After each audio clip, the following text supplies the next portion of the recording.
Bam! Like and share. Like and share.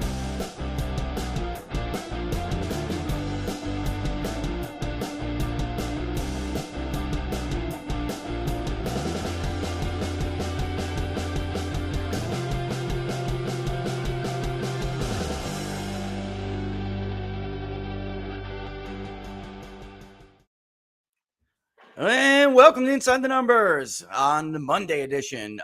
Barnes in court, so we're doing Inside the Numbers, episode 400.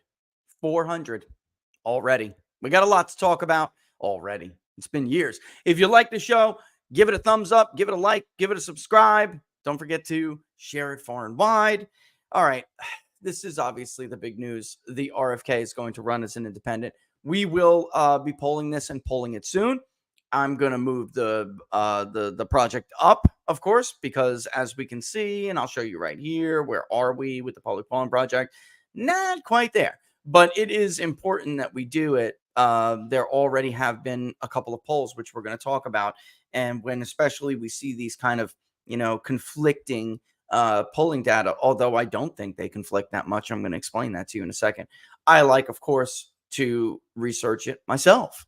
Now, I trust myself more than I trust anybody else, and that's just a fact. All right, so the national poll was certainly lagging the Peach State poll. A lot more people wanted to do in Georgia, but as you can see here, there has been a boost from people who know the significance of RFK getting into the race and are legitimately curious as to what it means going forward for the presidential race. Listen, this is a big shakeup. I was on Timcast to discuss it a little bit, and I'm going to spend most of the time on this because I think that polling data aside, polling data alone is, when you take it by itself and you don't really dig inside the numbers, you can really misconstrue the meaning of the poll. And then, of course, I want my own data to know what to believe, what not to believe. And I'm sure all of you do as well. But then there was this morning, okay, which I think we should go to first. There's a clip of RFK saying that they've done the polling, and it hurts that in their polling, it hurts Trump more than it hurts Biden. And when the news broke, I think everyone seemed to think that he's running as a Democrat. It's going to hurt Joe Biden. I disagree. At least my instinct is to disagree. And I'm going to tell you why. All right. First and foremost, I guess let's should we run it? We don't have to run it. You've all seen this clip, right? We don't have to waste time running clips of people. We already know. There was, of course, a podcast appearance with RFK, and he said, well, no, we take more. Let's look at what his pollster says, and then we're going to look at some other polling that just came out. By the way, Trump is even ahead now. We'll go over that in the Monmouth poll, which is just extraordinary considering Monmouth's extremely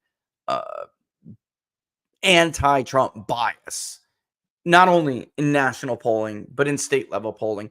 They did decently polling the primary in 2016. They did fairly decent. And then come the general election, they blew things bad. They blew everything. And then, of course, moving to 2020, they were egregious. It was really bad. From battleground states like Pennsylvania to the national popular vote. I mean, you're talking about an 11-point swing to Trump from the final poll in the Monmouth poll conducted in 2020. It's huge. There's also an IBD tip poll out showing a complete and total collapse of Joe Biden's approval rating. This is not good. Yeah, so for those of you, and by the way, John, I just saw yours. Not that I'm singling you out, but I should have said it before when I was showing the public polling project. Obviously, we're like a fifth of the way there. Appreciate, of course, sharing it far and wide, contributing if you can, building up that base so we can really do this. We don't have to worry about pushing projects forward like this. We certainly have the viewing audience to be able to do it for a lot less. This way we don't, people, the burden on individual people is less, the larger the contributing base is. All right, so here's the 2024 General Election Commission by the pro-Kennedy PAC. It was conducted by the Zogby poll. It's given a B-. I don't care what 538 gives anybody. John Zogby really fell out of favor with the Democratic Party. He is a Democrat in 2004. All right, polling the John Kerry versus George Bush race. This is a classic example of a pollster getting something mildly wrong and everybody taking it out. He basically was expelled from Democratic circles. And because 538 is a Democrat website, they used to ban him. Now they have him as a B minus, but they used to ban Zogby. All right, why? He messed up. He thought John Kerry was going to be stronger than he was. And so, anyway, 1,008 likely voters. You know me, folks. I think that's awfully small. This is from September 24th, which ironically is when the final field date of the Monmouth poll was out. Monmouth has been holding on to this Trump +1 for over a week. It doesn't take more than a week to process a poll. A couple of days? Sure. I don't know what the hell they were doing. Anyway, they got Trump +2, ballpark of Fox News, only lower because of their methodology. I do believe at presidential elections, phone poll, and I don't believe it, it's true. Phone polling will reach the people who are willing to conduct these large, especially long interviews, live caller on the phone. Phone interviews are going to get more high interest voters. Zogby is all online, it appears here. I don't know, because that's what he usually is, but I don't know what the hell this stuff is. The New York Post took forever. They didn't release Crosstabs fully for hours. I don't know what the hell is going on here.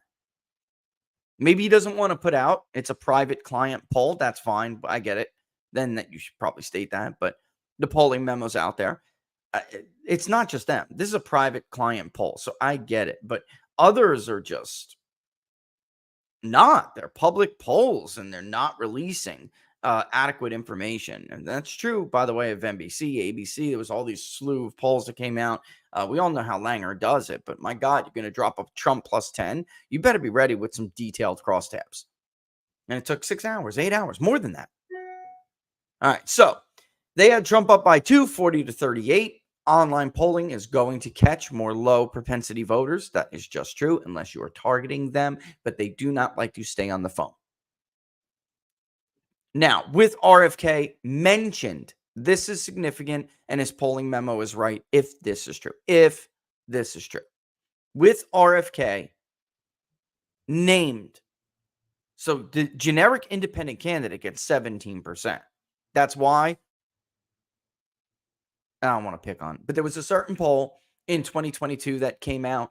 Those of us had generic ballots between Republican +2 and +5, and they came out with like a Democrat +8. It was crazy. And looking in the poll, we went over it on the show. They had the Republican candidate, the Democratic candidate, and then they wrote independent candidate, undecided. If you put independent, you're going to elicit an inflated response. It's not going to be legitimate. And I think in that particular poll, they had, I don't know, 20 something, 30 something % that said they would vote for an independent congressional candidate. That's nuts. That doesn't really happen. That's why you got to be super careful with how you word things on a survey. So normally when you name someone, however, the support goes down, not up. Here with an independent, 17% no Cornel West, which I found to be funny. And along with the other poll we're going to go over, no Cornel West. I don't know why. We're going to do it. What are we going to do in this new poll? We're going to have Joe Biden, Democratic candidate. Donald Trump, Republican candidate. Robert F. Kennedy, independent candidate. Cornel West, Green Party candidate. Undecided. All right. Or even someone else. We're going to put, obviously, still someone else in there, like a libertarian. And we're going to see where that vote goes and how this vote gets chopped up. All right, so with them, they did not do that, however. And what they found is that Kennedy's support from a generic independent goes up to 19%, down from 17, which was already a respectable amount for an independent candidate. Let's look at his memo because I think it's important. In the general three-way, with Trump and Biden. And actually, hold on one second, guys. I'll get this up. I'll put this up. Let's get the actual PDF. You can, but just make sure that the air goes down to 71. Yeah. Thank you. Keep an eye out for the new delivery. I told you guys we're up in the game here. Got some new mics coming. We're going to She ain't happy about it, let me tell you. Between the polling and this, she's not happy about it. But I want some clear definition. We're going to change the angle soon. The whole room, like I said, is being rearranged. The acoustic stuff's going up. It's time now. And I want a different look. All right. So, Democratic primary and national survey asked, they have, in my opinion, RFK a little bit high, which throws a little bit of a red flag to me. Biden at 57, Williamson picks up 5, 11% remains undecided. You know, we have been finding RFK ballpark between, roughly 15%. I think 27's high. Rasmussen also had him almost at 30%. I think that's way high. 13, 15, that's about right. And we're going to talk about who those people are because it matters when you're asking, well, how is this going to impact the race? Biden commands a large lead over Kennedy among registered Democrats, 73 to 16. Big deal. RFK takes independents, 45 to 31. RFK showing in the Dem primary is enough to cause some embarrassment to the incumbent, and he continues to be the only candidate whose favorable, unfavorable ratings are not underwater. And if you look, this is generally in line with what other people are finding. RFK's favorabilities are positive. We're going to check that as well. I want a new round of all of these people, favorabilities for the public polling project. This is what we're going to be doing, including Gavin Newsom. We're going to do general election matchups with Biden, Newsom, with and without the third-party candidates. We're doing it all. That's all this is going to be about. And I'm going to re-add the social bias indicators because let's face it, the FBI just murdered a man in Utah, folks, and basically laid out his body like a friggin' trophy for all to see. If you thought there was a potential for a shy Trump vote in 16 and 20 because the media was mocking people, then I can't help but to wonder if there's a social bias when the FBI is locking up people and killing people. In the general, Trump v. Biden, and including the independent candidate, it's Trump. I already read this to you. What he puts out here is right. The significance is that Kennedy outpolls the generic independent candidate. That is a big deal. This is rare in that support for generic candidates normally fall whenever a real name is added to the mix. 100% true. When his name enters the three-way, Kennedy creates, listen carefully, an attrition of support for the incumbent among young voters, blacks, and Hispanics, 3 groups that have been trending to Donald Trump. Though well within the margin of error, take note as this could be fatal in a general election for Democrats. If you just stop there, you may be convinced by the initial knee-jerk reaction that a few of us did not buy. By a few, I think I mean Jack Posobiec, Mark Robert, Eric Hundley. Everybody else was on the this is going to hurt Biden train. Initially, without any, confirmation. I said I'll poll it. It could hurt Biden. Absolutely. But I'm looking at who the demographics are that support RFK and a number of other things, and I'm thinking this is highly likely to hurt Donald Trump, especially in a key part of the country.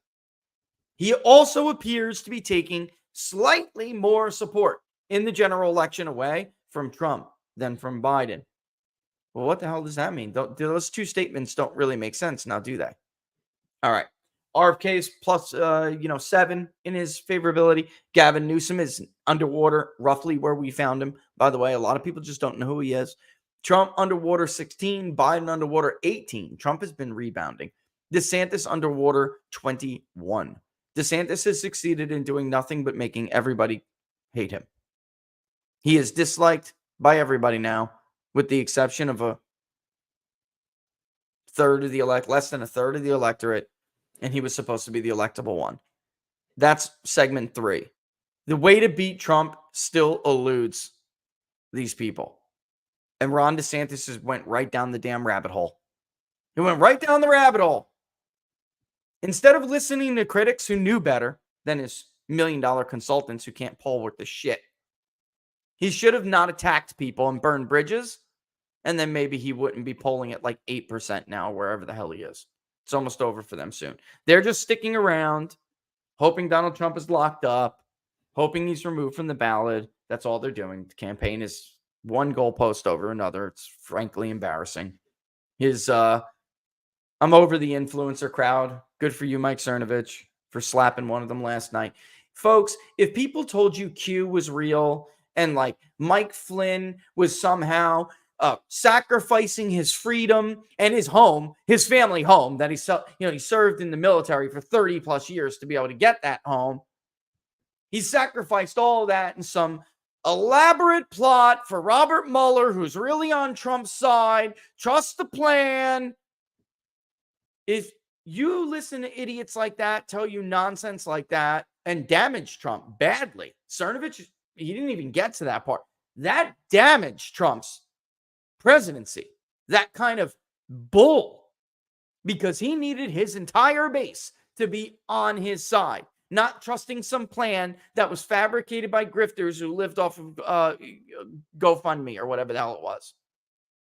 I want to move to Washington. I want to move to DC. I want to move to Miami. Give me 15 grand for that. Unbelievable. If they told you that, you probably shouldn't take their advice on how to win an election. Anyway, now we go on to the next one. This is from Echelon that just came out moments after, and I'll refresh right now just to see if they have put out their crosstabs, but they had not since I got ready for the show, and they have a monthly omnibus like we do. An omnibus means essentially that it's funded by different people, okay? We're a crowd fund, Echelon and others, I believe, Jim at Susquehanna does an omnibus as well. Here's $1,000, pay me $1,000 or so, and you get a question, right? Along with the other things that we're asking. We just do crowd fund by small donations because I don't want somebody giving me $1,000 to ask a question I don't want to ask, or I don't think it's relevant or is relevant to their thing. So everyone has a different model. Okay, so they still don't have it up. So that leaves us with the slides that I had prepared. First slide. Trump scores 1 point higher against Biden, 40-36, with Kennedy running as an independent. Then in a two-way, 46-43. And that's another thing. This is a Biden plus. I don't want to misstate, but if I remember correctly, I think they were a Biden plus maybe 8 or 10 or something in 2020. I'd have to look it up. You know what? Let me look it up and I'll see, because it's important. This is a big shift. It's a DC-based Republican firm. I think it's fair to say Republican-leaning, at least. All right, but it was not favorable to Trump in 2020 at all. It was highly unfavorable. I'm not sure they were aggregated by Real Clear Politics. I don't think they were. Let me see about 270. Were they in 270 to win? Doesn't look like they were in 270 to win, too. But ballpark, folks, I mean, if I remember correctly, they did. Oh, there's Echelon. Yeah. Biden plus 8 was their September 28th, 2020 poll. Did they do anything for October? Just to be fair, I'm just trying to be fair to them, guys.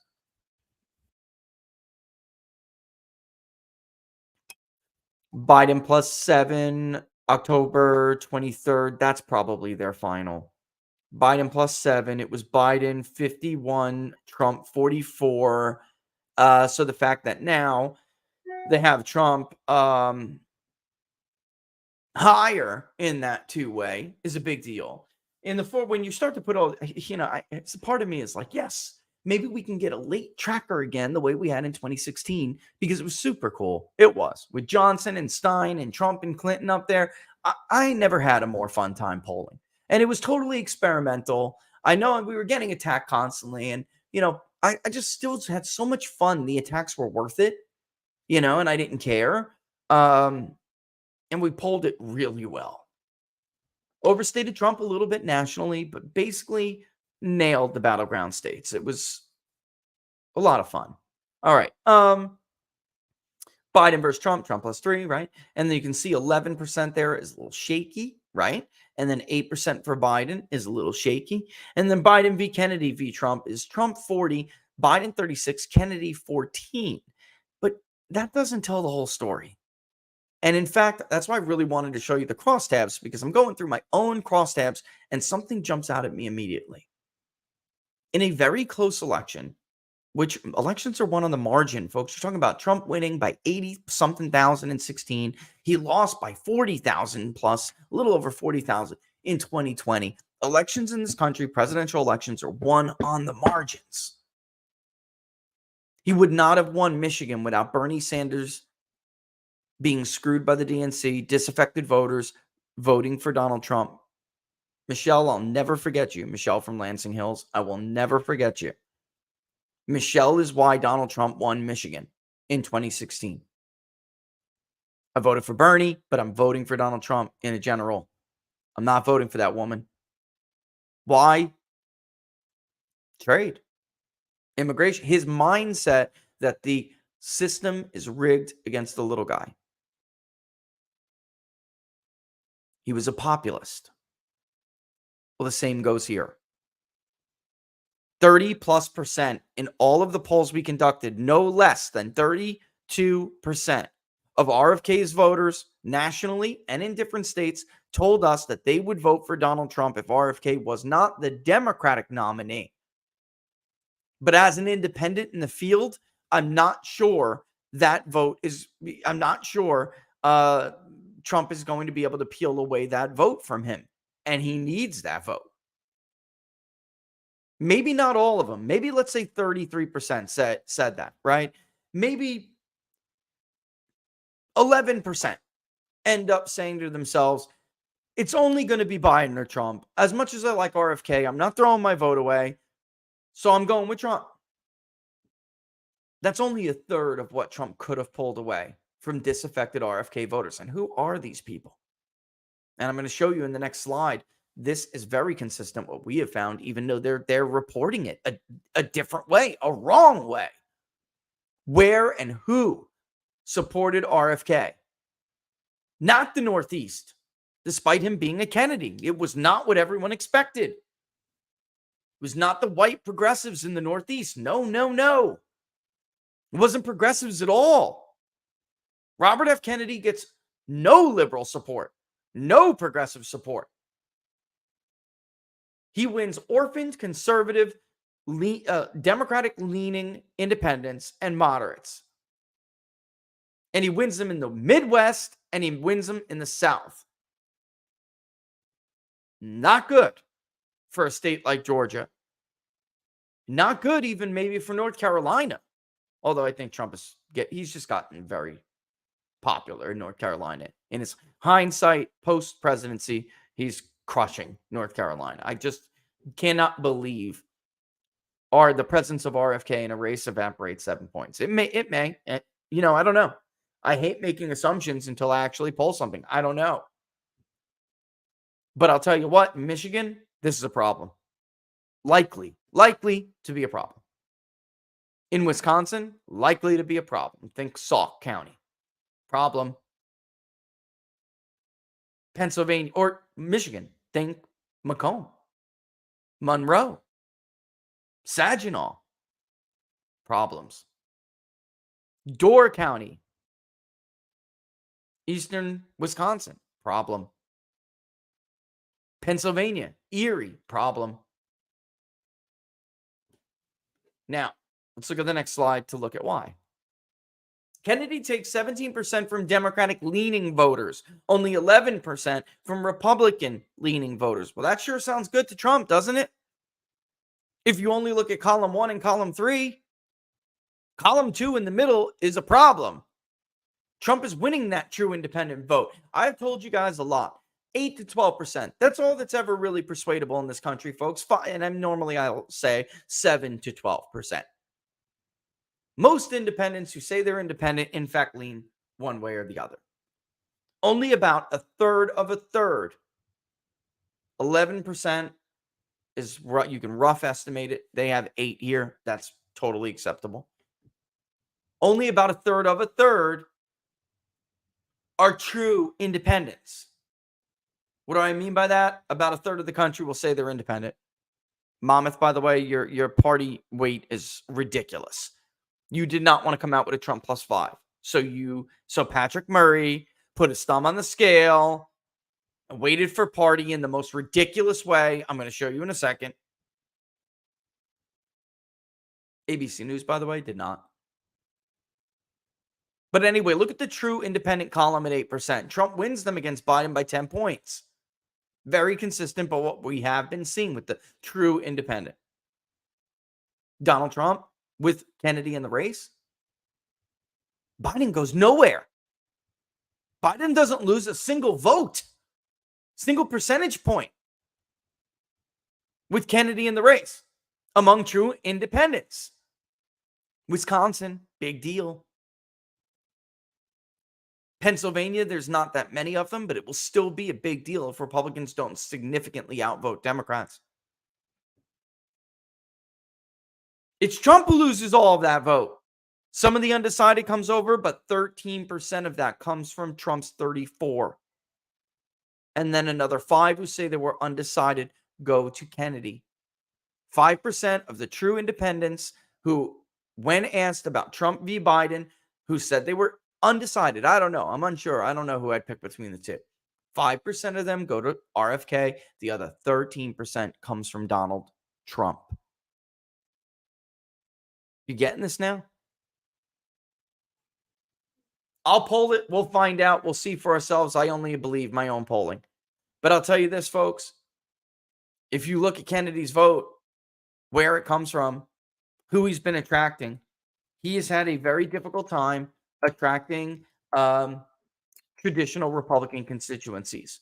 And that's why he has not been able to make real headway in the Democratic primary.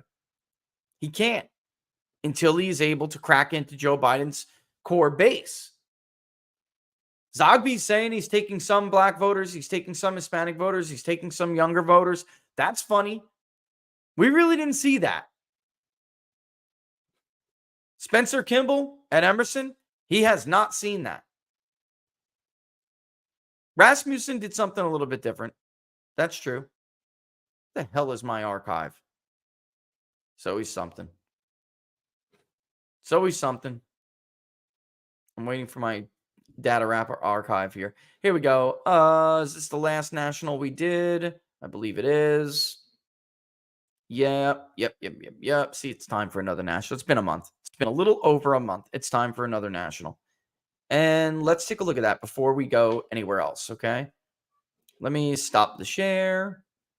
Get rid of the archive again. Get rid of the picture. Let's add the crosstabs. And let's take a real quick look at where Kennedy got support when asking about Joe Biden's. Okay, Democratic primary. Okay. Kennedy, middle-aged. Not senior, middle-aged. Among younger voters, he wasn't doing that great at all. A lot of them were undecided, but he wasn't pulling from Joe Biden as much as he pulls among the 30 to 44 and, more importantly, the 45 to 64. Why is that important? Because 45 to 64 is the largest block in the entire electorate, and it's also one that happens to be performing the best for Donald Trump. Other groups are moving to Donald Trump, but he wins this group by the largest margin that he wins any other group. Even among 18 to 24, marginally better than he does with the 18 to 29 group. 25 to 29, he's only getting 6%. You can really see that most of his support comes from 40 to 49-year-olds. Again, another group that's great for Donald Trump. Not good. Let's look by race. White voters, 9.4. He did pull some Hispanic vote. He did pull some black vote. That's one area where Zogby and I did find some overlap. However, the problem is that in the Rust Belt, these voters aren't a lot. We're talking about largely 80+% white states. And when you're looking at the region and nesting them, he's pulling votes from Trump he's pulling white votes from Trump in the Rust Belt. That's what he's pulling. It is true that percentage-wise, this is a little bit misleading. Some people did point to that and say, see, he does hurt Trump more. It's only 7 responses. I mean, we're not talking about a whole lot of Republicans who are eligible and told us, self-reporting, that they're going to participate in the Democratic nomination. It's just not there. And we, unlike Zogby, did not. That's why Zogby and Rasmussen found bigger numbers for him than 12 to 15%, because they're showing something different with independents and Democrats. We are not showing that. We can see he's taking more independents than he is of the Democratic Party. He's doing twice as well with independents who are eligible and are going to vote in the Democratic nomination, but he's doing twice as well with them than Democrats, but he's not winning them. He hasn't been the entire time we polled it. Look over by ideology. Oh, and but what I want to say is, while he is winning 19% of the Republican vote, Joe Biden was still winning 37%. And we're only talking about 7 interviews compared to the Democrats, which is 86. So his support is still more Democratic than it is Republican. There's no doubt. However, he's not cracked into liberal constituencies against Joe Biden. Joe Biden's best group against him is liberal. RFK's best group against Biden is moderate. Moderate and independent, folks. Conservative and independent. This is another problem for Trump. RFK's support is not educated. If he pulled Democratic support that was educated, that would be a, jump up and down, Donald Trump, jump up and down. But he's not. His strongest group does not have a high school education.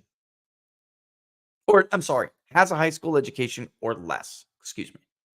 His second strongest group has some college or a 2-year degree, an associate degree. As they get more credentialed, his support levels drop. Only 9.7 with those who have a 4-year degree. Only 7.8 with those who have an advanced degree. That's not good. When you're talking about the Rust, it's not good for Donald Trump. When you're talking about the Rust Belt, he needs those people.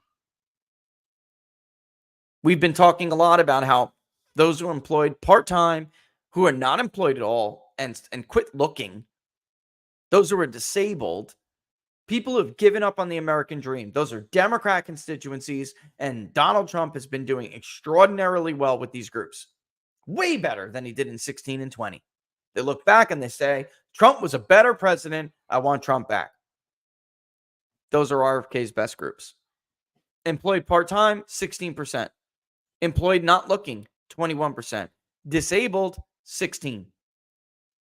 The only good news for Trump is that retired people and those who are 65 and above have not warmed up to RFK despite his name. Not as much as some of the other groups. And why does that matter? Seniors are getting more Democratic. They've been trending slightly Democratic at the presidential level. Trump still wins them, but he doesn't win them by this huge margin.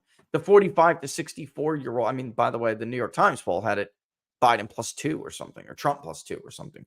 Very close with seniors. It's the 45 to 64 crowd that Trump is crushing it with.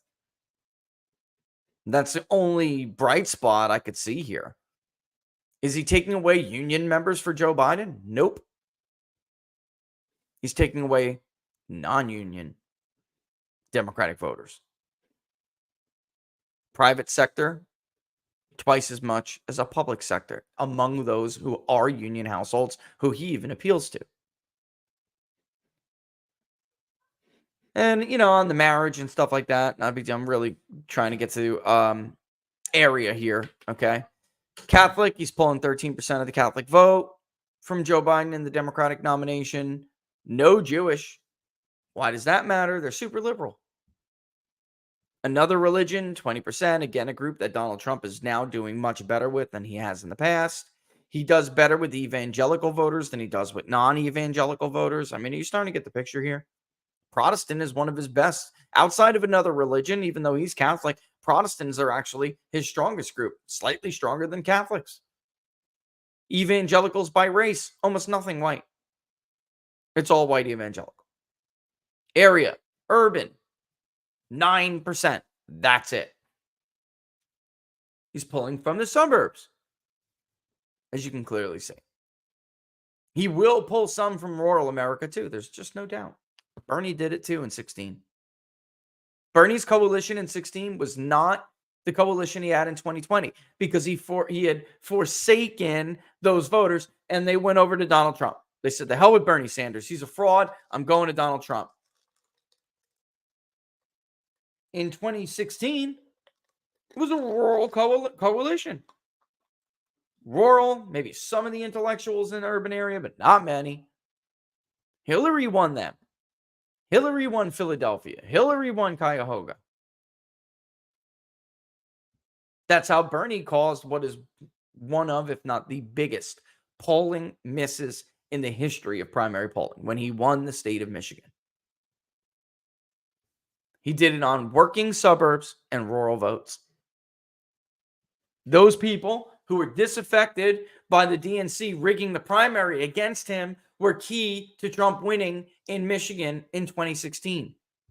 10,000 votes, folks. That's all he needed. Estimates show in a state like Michigan, a low of 12% of Bernie's voters went over to Donald Trump, a high of 18%, depending on the estimates. That's what they vary. It's a big deal. It's significant. Very, very significant. And remember this, as we're going over this data, the hive mind. We talk about it on the show all the time. What is RFK's plan? His plan is to attack the Democratic Party. When he does, the small share of Democrats that still call themselves Democrats that were supporting him will ostracize him. He will become a pariah. The hive mind will consolidate. They'll circle the wagons, and that'll be it, leaving him with nothing but those independent votes.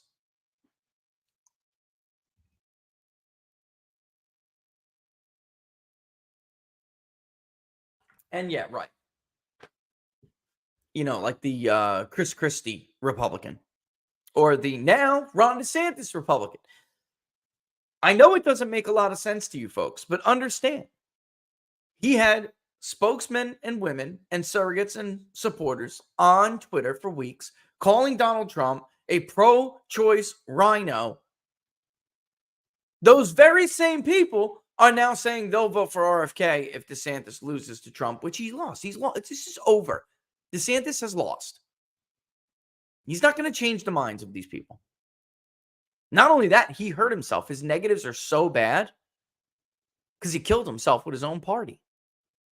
Now Democrats hate him and Republicans hate him. Exactly what George Soros hoped and was praying for it to happen before he announced the presidency. Robert and I on What Are the Odds talked about this all the way back then when George Soros first said it.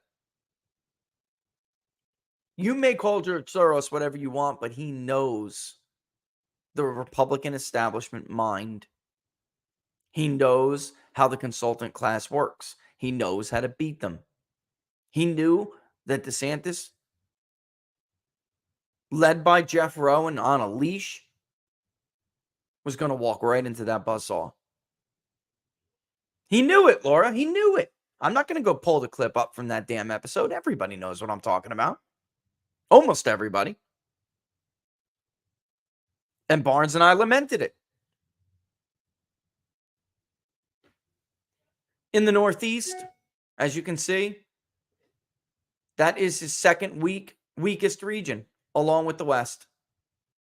The South is his strongest, followed by the Midwest. The Midwest. No bueno. Certain to vote. This is the only good data point you can have, which we're going to talk. I'm going to lead into this with, by the way, you can see him actually pulling votes from Donald Trump right here. 2020 Trump voters, which are very, very few. There's less than 2%. There's about 2% who voted for Donald Trump in 2020 who say they would vote for someone else in 2024. Donald Trump bleeds almost no 2020 support. It's astonishing, frankly. Joe Biden, on the other hand, bleeds a ton of it.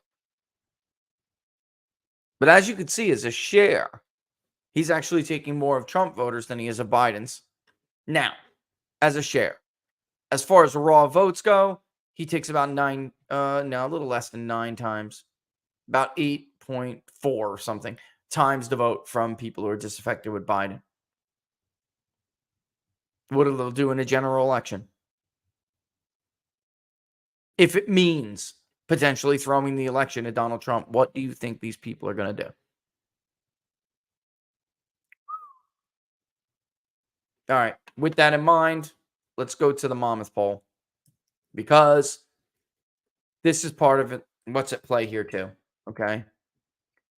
This is their headline. Their headline can't be, holy crap, we had a Biden plus 11 in 2020. That can't be their headline. And now Trump leads. No. Their headline is, nobody wants to vote for these two. Have you ever met a Trump supporter who doesn't want to vote for him? I haven't. It's kind of ridiculous. Before we mock them, and I don't mean to, I'm just saying, what was their final? I think it was the end of October that they had their final. That's why I like RCP, because RCP does show you what's in their average. Come on, where are you?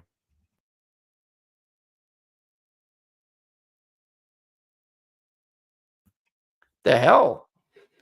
In September of 20, that's actually not that bad. If that was their final poll, then whatever. Biden plus 6. That's not that bad at all. I just didn't think it was. Excuse me. Now it's Trump plus 1. So we're talking about a 7-point swing. Not bad. Do you think that Biden is too old to serve another term? 56% of Democrats say yes. All voters, 76%.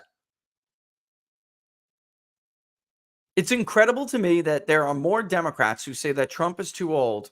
I mean, folks, is that confirmation bias? And you see what I'm talking about with the hive mind? Do you see it? Trump is alert. You can say whatever you want to say about his age. He's sharp as wit. Whoosh. Guy's got an answer right away. He's cognizant of everything. His cognitive abilities are not in doubt. And yet more Democrats say that they think Trump is too old than Democrats who say they think Biden is too old. A guy who can't even walk off a stage without falling. A guy who got beat up by a sandbag.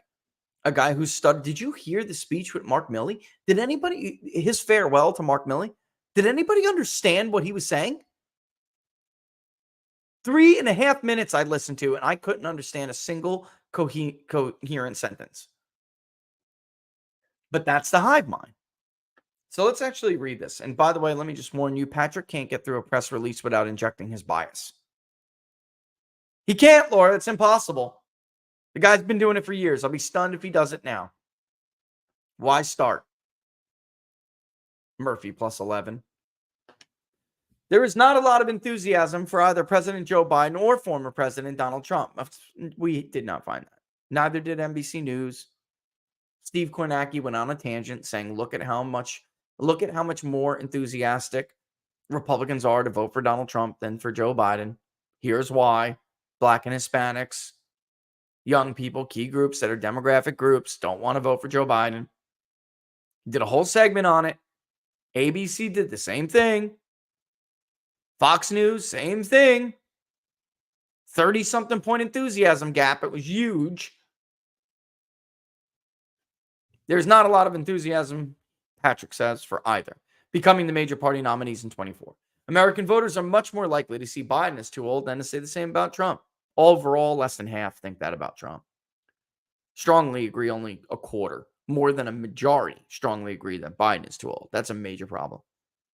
The Monmouth poll finds that Biden's support in a potential rematch against Trump has slipped over the past 2 months. This has mainly come from a decline in Democrat support among blacks, Hispanic, and Asian voters, while Trump has made gains among this group.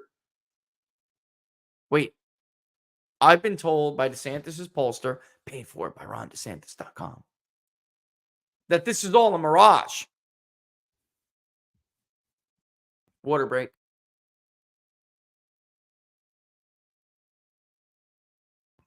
Losers. Oh, Mike was on for that one.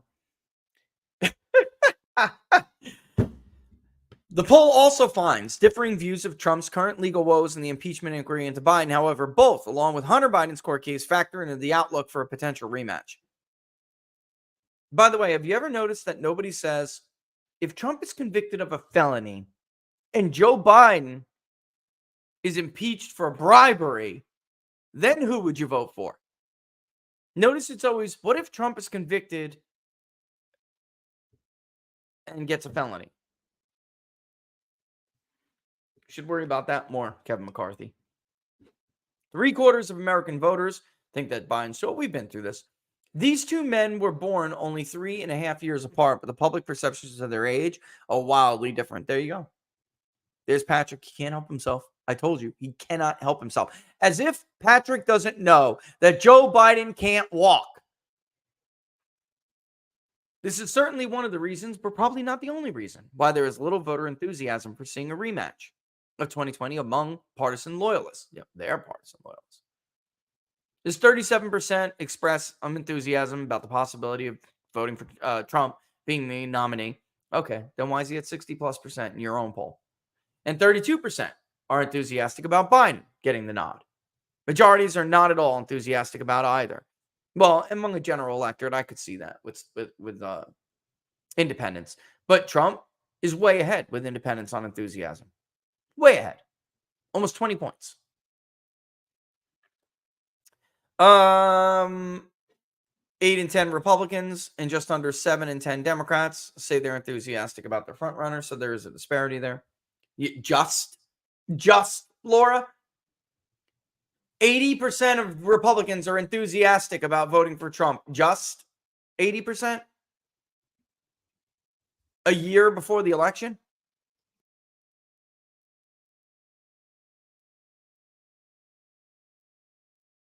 Enthusiasm often does not skyrocket until we get closer to the election. Enthusiasm levels for us and certainty to vote levels are very high historically for the period we're in right now.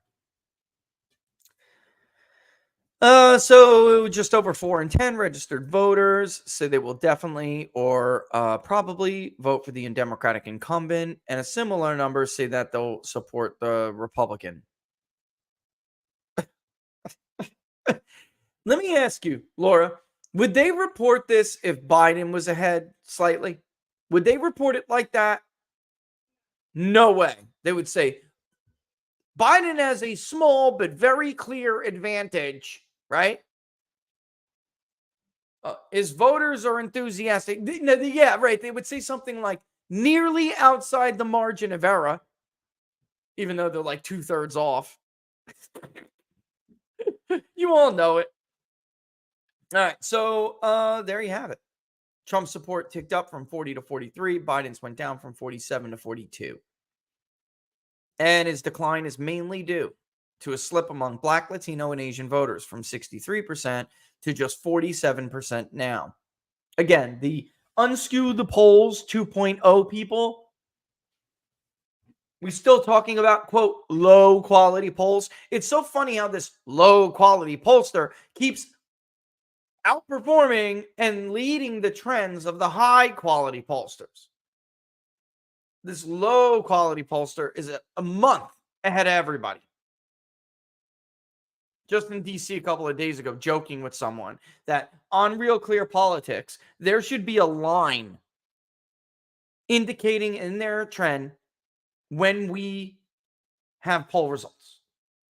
And without fail, 2 to 4 weeks later, you will see the trend move in that direction. Without fail.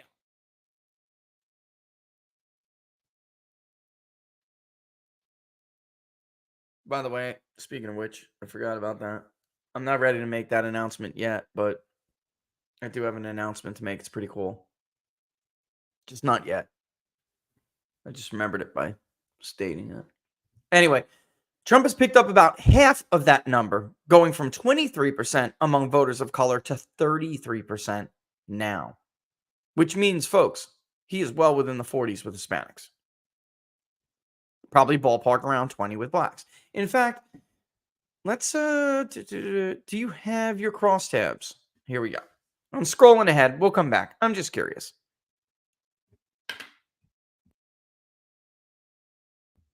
He's not going to give us crosstabs. There we go. Download this report with the crosstabs. I'll read it to you guys. Or actually, I will put it up here. Okay, here we go. I don't really feel like reading, Patrick's. I said Karen. Oh my God. I don't really feel like reading Patrick's thing. Let's just get right to the crosstabs, shall we? Somewhat favorable. I'm just curious where Trump is with non-whites, because I heard it was a mirage. It's supposed to be a mirage. And we should go over methodology and see what he did, because last time was a little bit weird. Look at this. Republican, unweighted sample, 170. Democrat, 226. Incredible. What, Laura? Rumble crashed? It's back up now for me. There I am. I just read it. That was just me talking to Rumble. I just played it back. Rumble does have a habit of doing that, but it has not disconnected the connection. So refresh your browser and you'll be back up. Okay? Thank you for letting me know about that, Laura. All right, tell people on Rumble to refresh their browser in the comment section. This is way too. This is absolutely too liberal. I mean, compared to the moderate and conservative sample, that tells me that he polled. If I look by geography, I guarantee you, I know what I'm going to find. No college degree. That's about right. I don't know how it's split between those. I like to see post-grads and advanced degrees separated from college degrees, but a sample is not big enough. That's the truth here. A sample is not big enough to do that. Not without having a ridiculously high subgroup sampling error. By the way, do you see this margin of error in the right column? This is what I've been telling you about, folks, that sampling errors for subgroups are higher. You remember last week they went nuts over the ABC poll. There's no way Trump's ahead by 15. Okay, the trend is what matters, and the sampling error for the subgroup in here is 10.4%. ABC News poll was over 800, so it's going to be pretty close to 10%, like I said. Sampling errors for subgroups are higher. Let's get into this. They just have Hispanic, Black, Asian, other, so they didn't even separate this out. That's terrible. Well, so much for that. We can't do it because, yeah, we can't. That's disappointing, Laura. Extremely disappointing. Get a larger sample. Put your racial demographics in there, for crying out loud.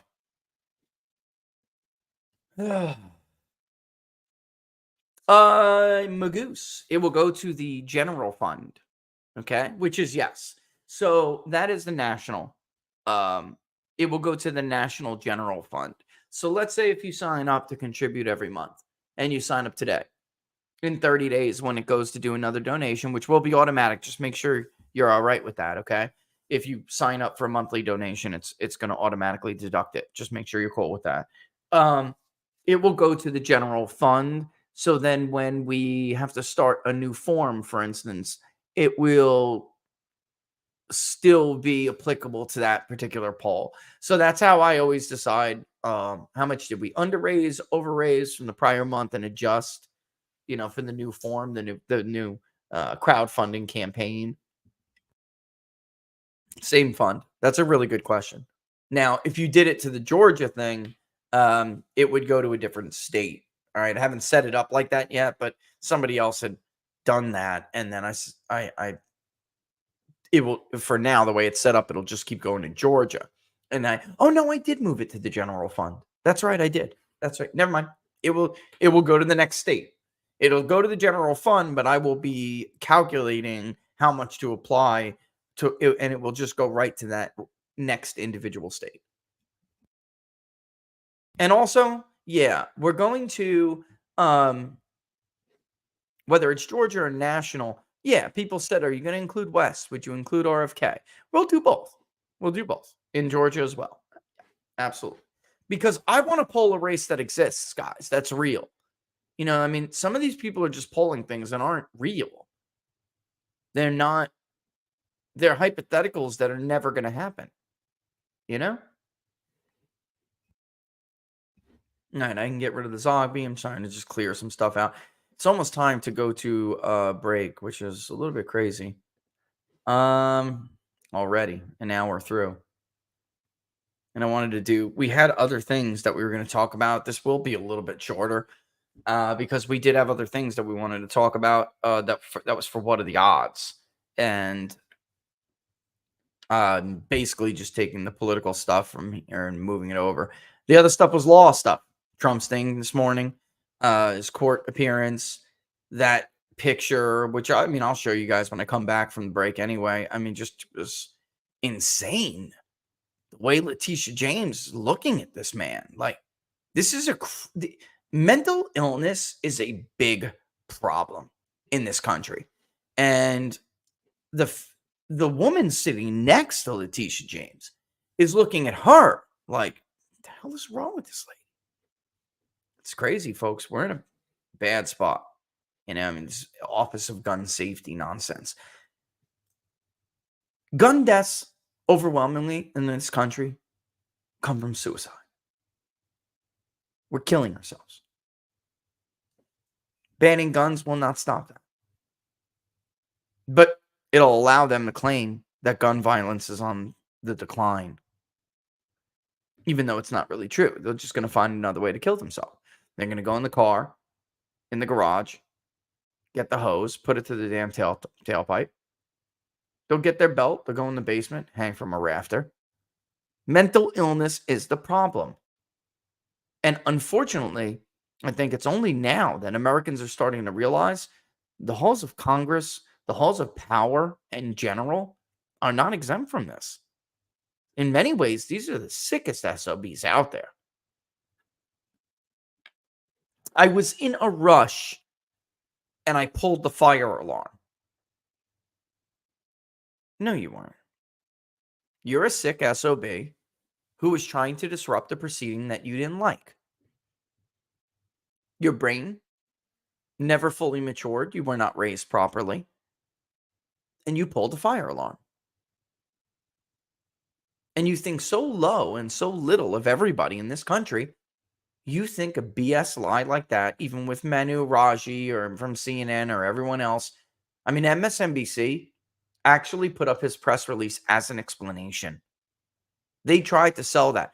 And there, I'm sure, are tons of Democrats who watch MSNBC who believed it. That's how low they think of you. All right, let's take a quick break. Look, folks, weather events, extremists targeting the power grid. I was just reminding myself about why I needed a backup to my backup generator.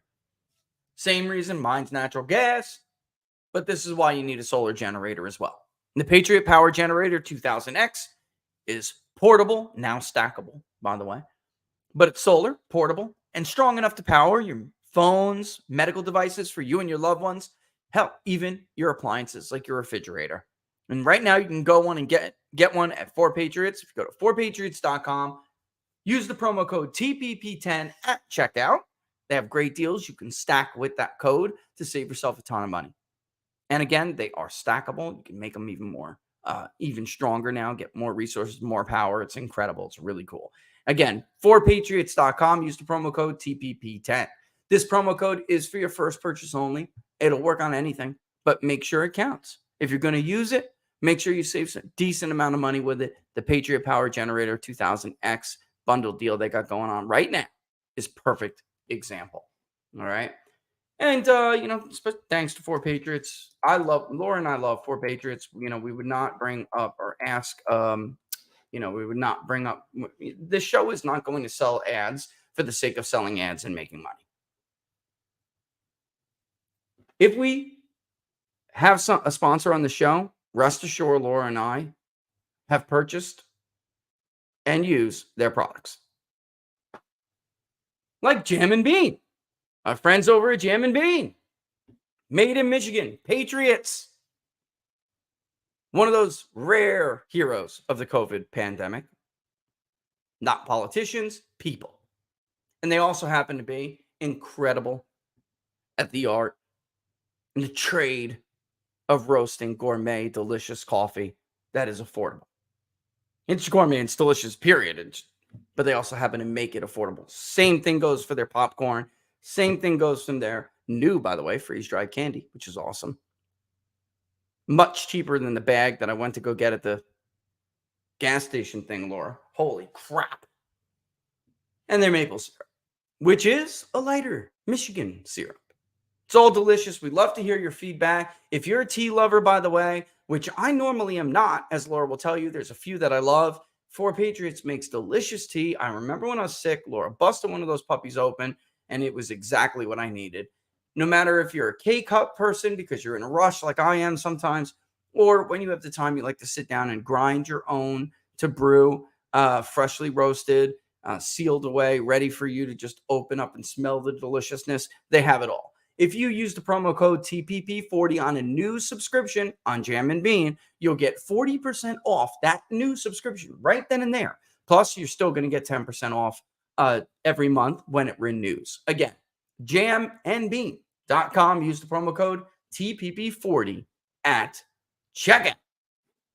All right, there was something I did want to show you. Aha. There's this fight. Robert's not here, so we're still going to do it. There's this fight with Matt Gaetz and Kevin McCarthy. And that thing, wait, time out. That thing was on the cover of that topic. How, the how to beat Donald Trump in a primary still eludes all of these people. I am still to this day so shocked that these $1 million idiots cannot figure out how to beat Donald Trump, because in truth, it's really not that difficult. It's not. And yet I'm stunned. They just keep going through the same motions, going through the same playbook, and they can't figure it out. It's really kind of funny to watch, actually. This is like $1 billion secret I have, right, Laura? This is $1 billion secret that I have in here. And it's one that I would never give to any of these clowns. Not for $10 billion. You have proven yourself to be completely unworthy of it. And unfortunately for you, it requires being authentic. No, it does, Laura. We've talked about this before. It would never work. Laura doesn't want me to tell them anything. She doesn't want me to tell them anything. I'll give them a hint, Laura. She's going, no. You're right. She's right. The answer is no. No means no. They don't deserve it. No amount of money can ever make me let you give that secret up. So help me God. I wouldn't anyway. Hey, listen, you heard it, guys. Sorry. Consent's a real thing. She said no means no. All right. Consent's a real thing. All right. Let's play this clip. There's this Gaetz versus McCarthy fight going on right now. And I have to tell you, something about the New York Post story doesn't jive, which Gaetz has denied, that he is trying to make a deal with Democrats, and that in that deal to get rid of Kevin McCarthy, he offered them subpoena power in the impeachment inquiry. Here's the problem. Is the major glaring problem with the story that nobody answered, including the reporter herself. Gaetz doesn't have that authority. You think Matt Gaetz doesn't know what authority he has and does not have? He cannot make good on that promise. Well, Rich, maybe he asked the new leader. The new leader is Jim Jordan. Jim Jordan's on deck. I will tell you right now, there is no chance Jim Jordan and Matt Gaetz had a conversation, and during which Jim Jordan never said anything resembling, tell them I'll give them subpoena power, because in truth, Jim doesn't want to be speaker. So why would he even be having a conversation negotiating with Gaetz what Matt can and cannot offer the Democrats? The story doesn't make sense, folks. The story does not make sense. Here's what does. If you support Kevin McCarthy, you can stick whatever substance up your nose you want. You can have sex with whoever you want to have sex with. You can do whatever the hell it is that you want. Madison Cawthorn was telling the truth. Can we just all say that now? Is that all right now? Has it been long enough? If you don't support McCarthy, then there'll be an ethics probe into you. I just can't stand, can't stand. That was what was so ridiculous about when Republicans went after Katie Porter for having images of her smoking weed and having sex with her legislative assistant or whatever it was. Also a woman, by the way. Who cares? The only real issue was that she allowed herself to be in a compromising position and had, stupid videos get out and images that got out, and that if, for instance, the Chinese were to get a hold of them, they could put you in a very compromising position. And her position on that committee was just, she is a major target. So that was the only dumb thing. The idea that she was like smoking weed and having sex with someone in her office, I'm not saying that's right. What I'm saying is they have a lot of gall to throw stones at when they live in a glass house.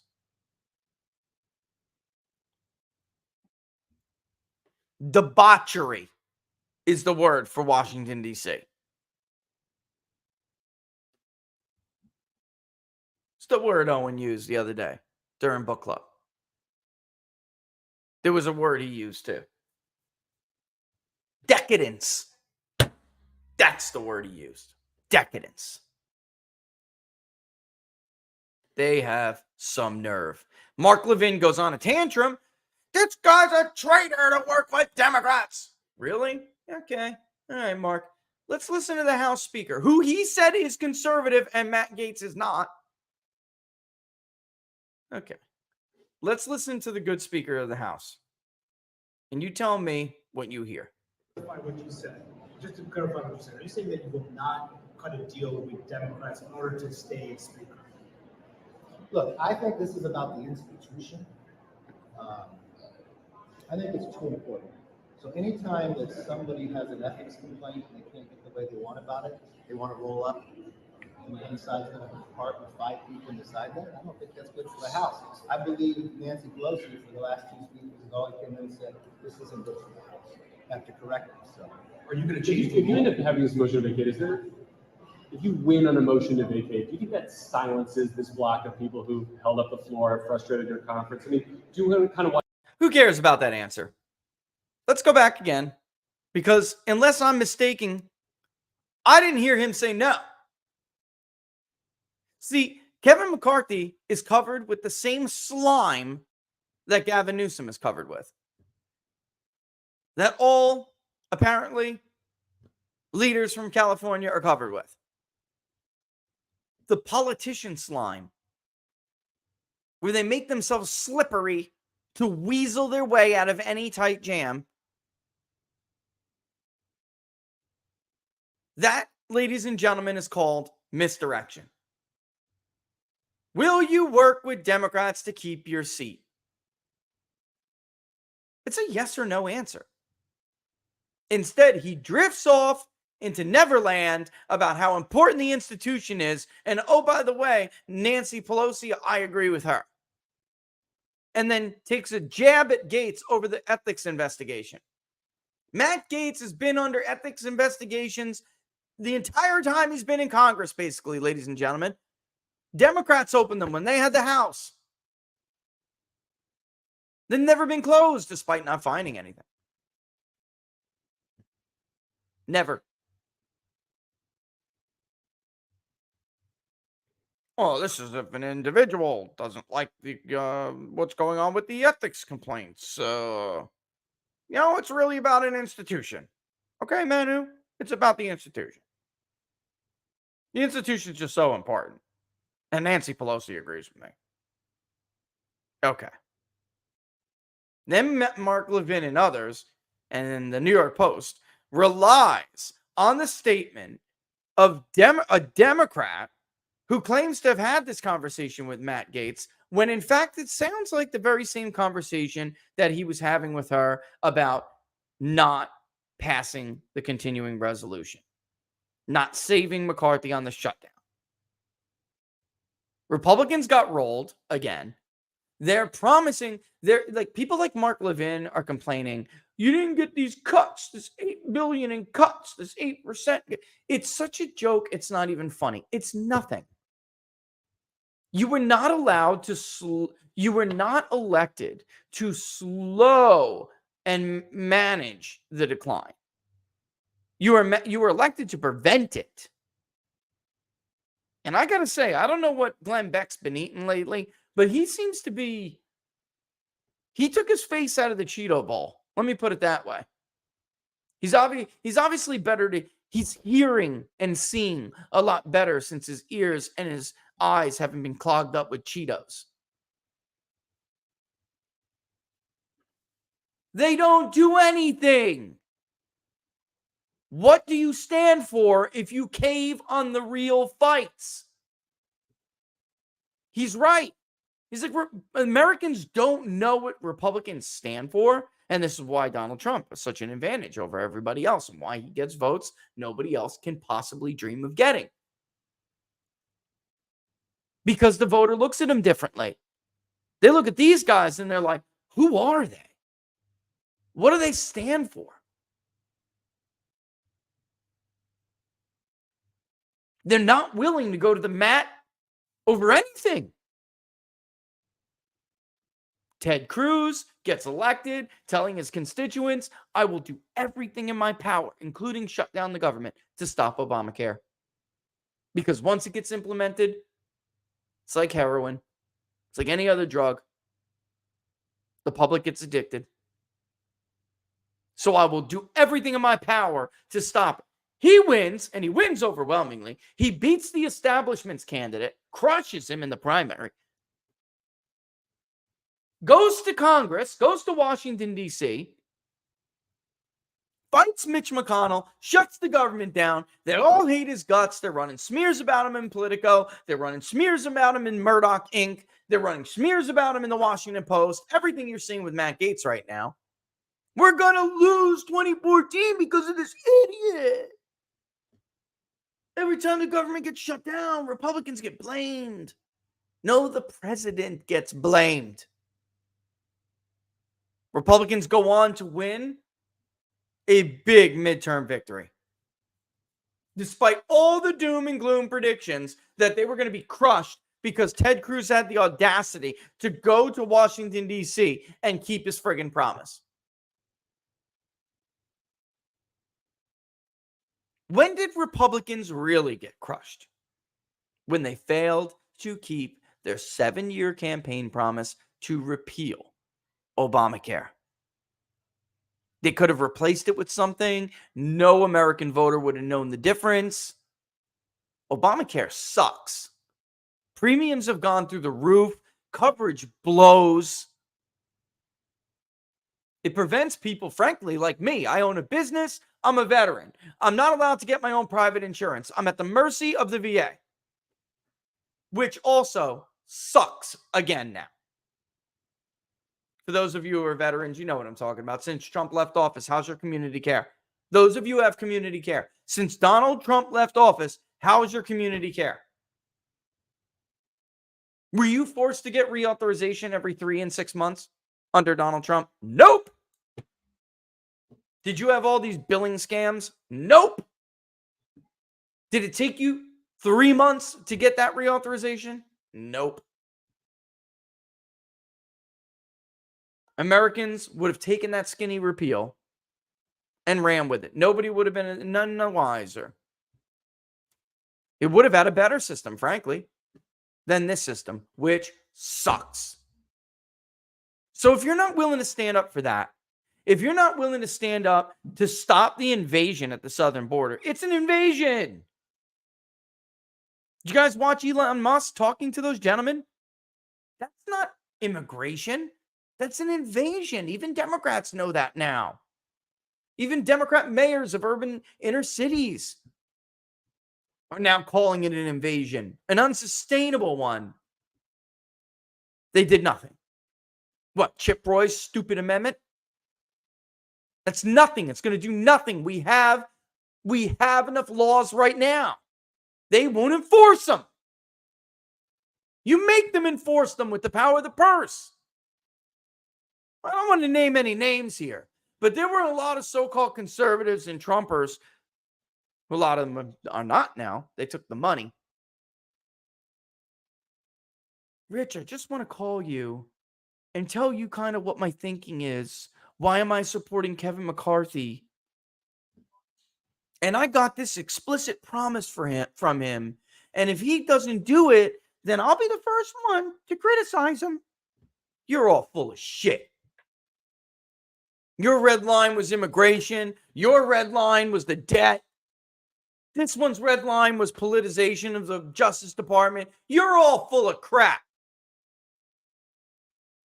Somebody gets out a checkbook and you all just salivate like a bunch of pigs at the trough. You're full of crap. And this is why the American people don't like you. They don't trust you. Look at this guy. Look at his face. He's already dreaming up the lie he's going to say, or the misdirection he's going to implement, or the truth he's going to leave out, the story he's going to tell, the web he's going to weave. Look at him. I've seen him do it live. It's quite impressive. I got to be honest with you. We should have J.R. Majewski on. He's running again in Ohio 9, Laura. Call J.R. Majewski in Ohio 9. Let's get him on the show. He'll have a great story to tell about Kevin McCarthy. And the truth is, if you stand up to him, then you get it. And that's what's going on with Matt Gaetz right now. That's the truth. That's the truth. And shame on Mark Levin and others for saying anything about it. You know what, man? Keep writing your books. Keep writing your books. You make your millions while the country goes off the friggin' cliff. You'll be long gone while my children have to pay the debt bomb that your generation couldn't stop. It's disgraceful. It's disgraceful. I'm sick of it, man. So friggin' over this, it's not even funny. He's a clown. He's conservative. He's nothing. He's whatever he needs to be. He's conservative. My ass. That guy doesn't believe in anything. He has no red line. He has no core principles. He's conservative. Gaetz is a Benedict Arnold. I guarantee you when this debt bomb blows up, all these friggin' frauds and schmucks are going to be claiming that they were shoulder to shoulder with Matt Gaetz trying to stop the debt bomb from exploding. The truth is, you all got rolled. You all were misled. You got duped because many of you are just part dumb, other part naive. You took this guy's word for it, not believing the rest of us who know better that he's a snake. And you're too cowardly to call him on it. He is in violation of the deal in every single sense of the word. Like he has not kept a single promise.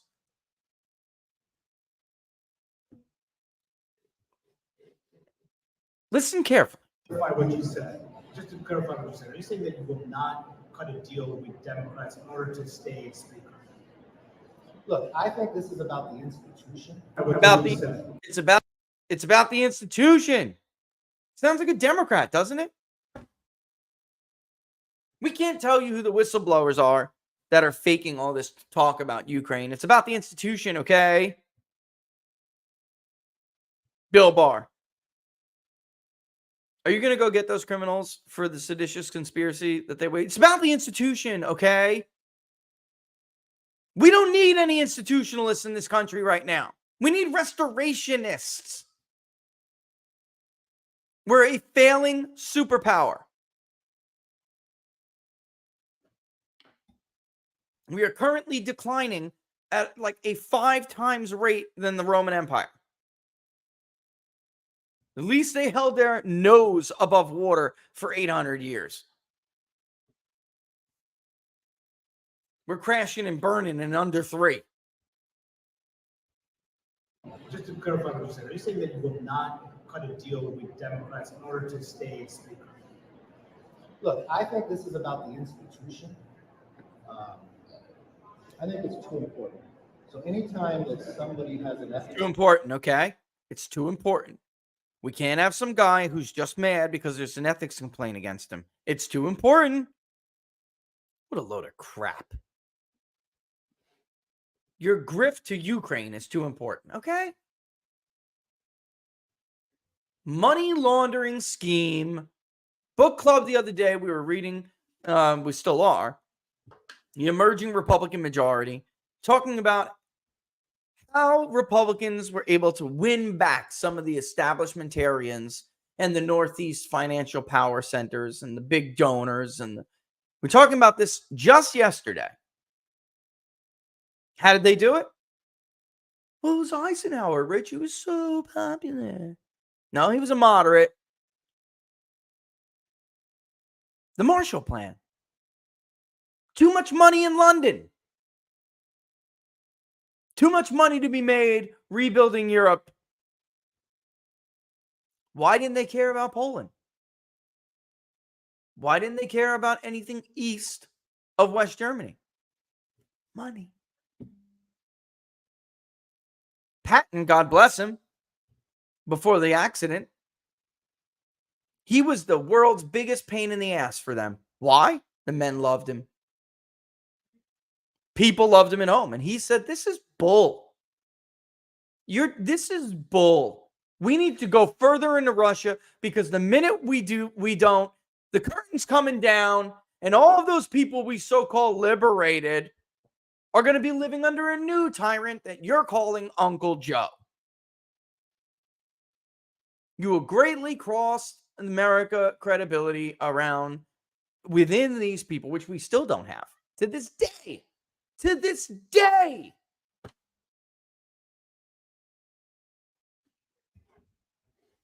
They didn't care because the truth is the establishmentarian class is largely racist. They're a bunch of they are. Let's stop. They are. The Anglo-American relationship, those dirty Southern and Eastern Europeans, they don't have any financial centers for us to plunder. They weren't thinking about how much shale, business could be done in Ukraine back then, believe me. How convenient for them.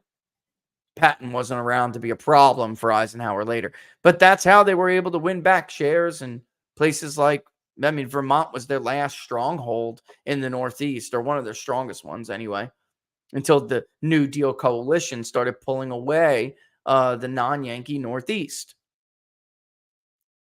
And the rise of the ethnic Catholics, the Italians, with the Irish starting to leave the patron system. I don't even know what else you call it, Laura. It's like a serfdom. It really is. You got no education, you got no opportunities. Don't worry, vote Democrat. We're going to make you a postman. We're going to make you a fireman. We're going to make you a policeman. We're going to give you a job. So the Irish were on the plantation for longer than other ethnic Catholics. But then they started to move away. And that wasn't really going to be enough if Republicans weren't going to be able to capture back some of the establishmentarian ruling class in Yankee North, especially the Yankee North. Yankee meaning, north of the megalopolis. The not dirty ethnic Catholics like me. Right? Whistling Dixie. WASPs. Protestants.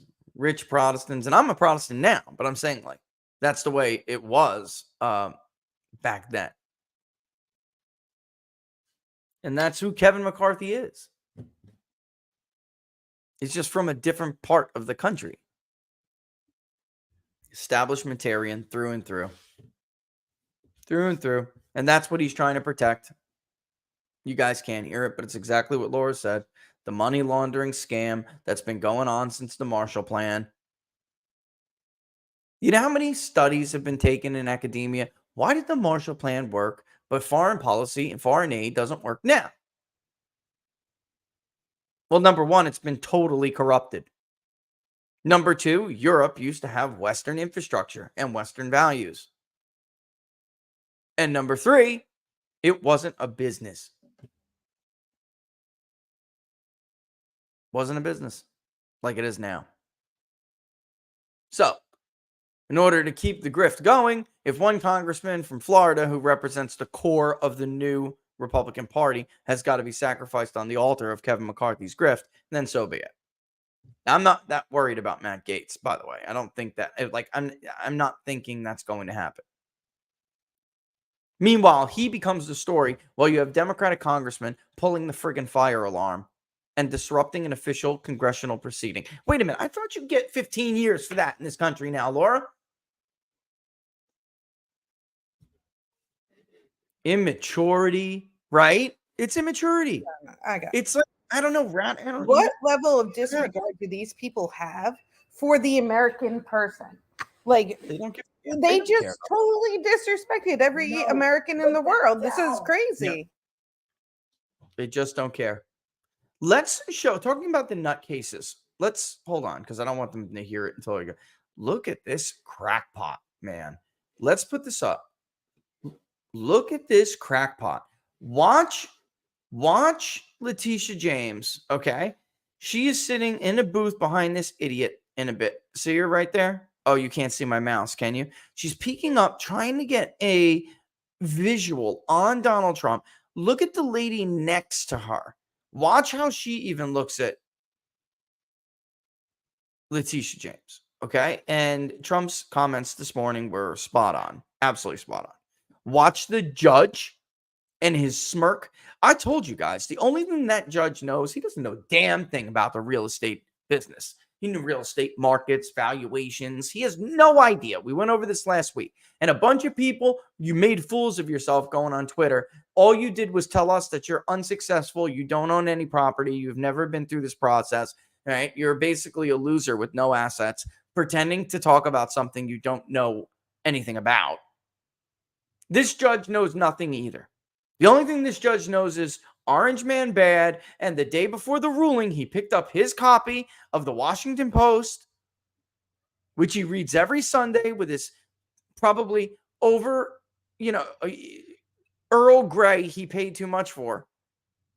And slurping on his 2 lumps, not 1, he saw Trump plus 10. Shit himself, and then decided he needed to come back with this ridiculous ruling. If you think I'm kidding, I said this when it happened. People are like, that's a little hard on the guy. He's a professional, Rich. Is he? Does this look like a professional to you? But the court rejected that. Professor, argument. I'm sorry. I've interrupted you so many times, but I think we're seeing something that we frankly did not expect. There's a camera in that courtroom. Was that supposed to be, or would they just be simply ushered out when we're gavelled to order? Well, you're more likely to have cameras in state proceedings, and so it's up to the discretion of the judge. And quite frankly, I'm not too sure that both parties would want this. I think that Trump views this. Look at her. Stop. Look at her. This is a sick woman. And then look at the I don't know. She's pregnant or not. Sorry, I shouldn't have said that.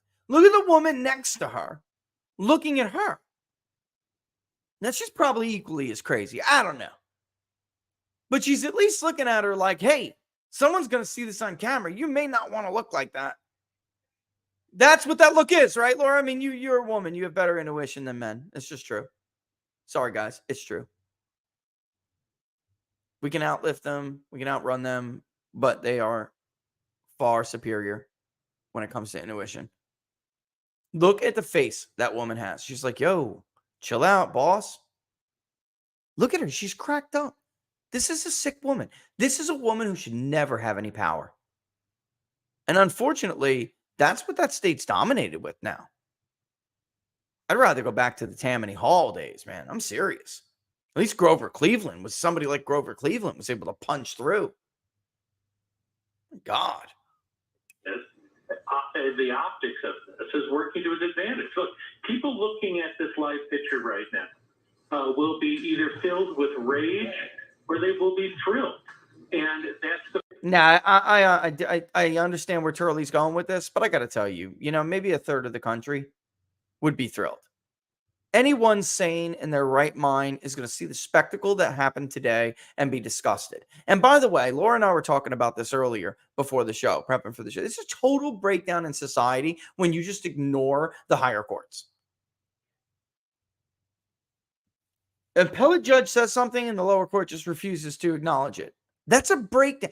For Molly Hemingway responded, I should show you the tweet because it's like, it's scary. The lengths that they're willing to go, the institutions they're willing to destroy, which, by the way, then they'll cite, like you just heard Kevin McCarthy cite it, all right, and Bill Barr and the rest of them, and Adam Schiff.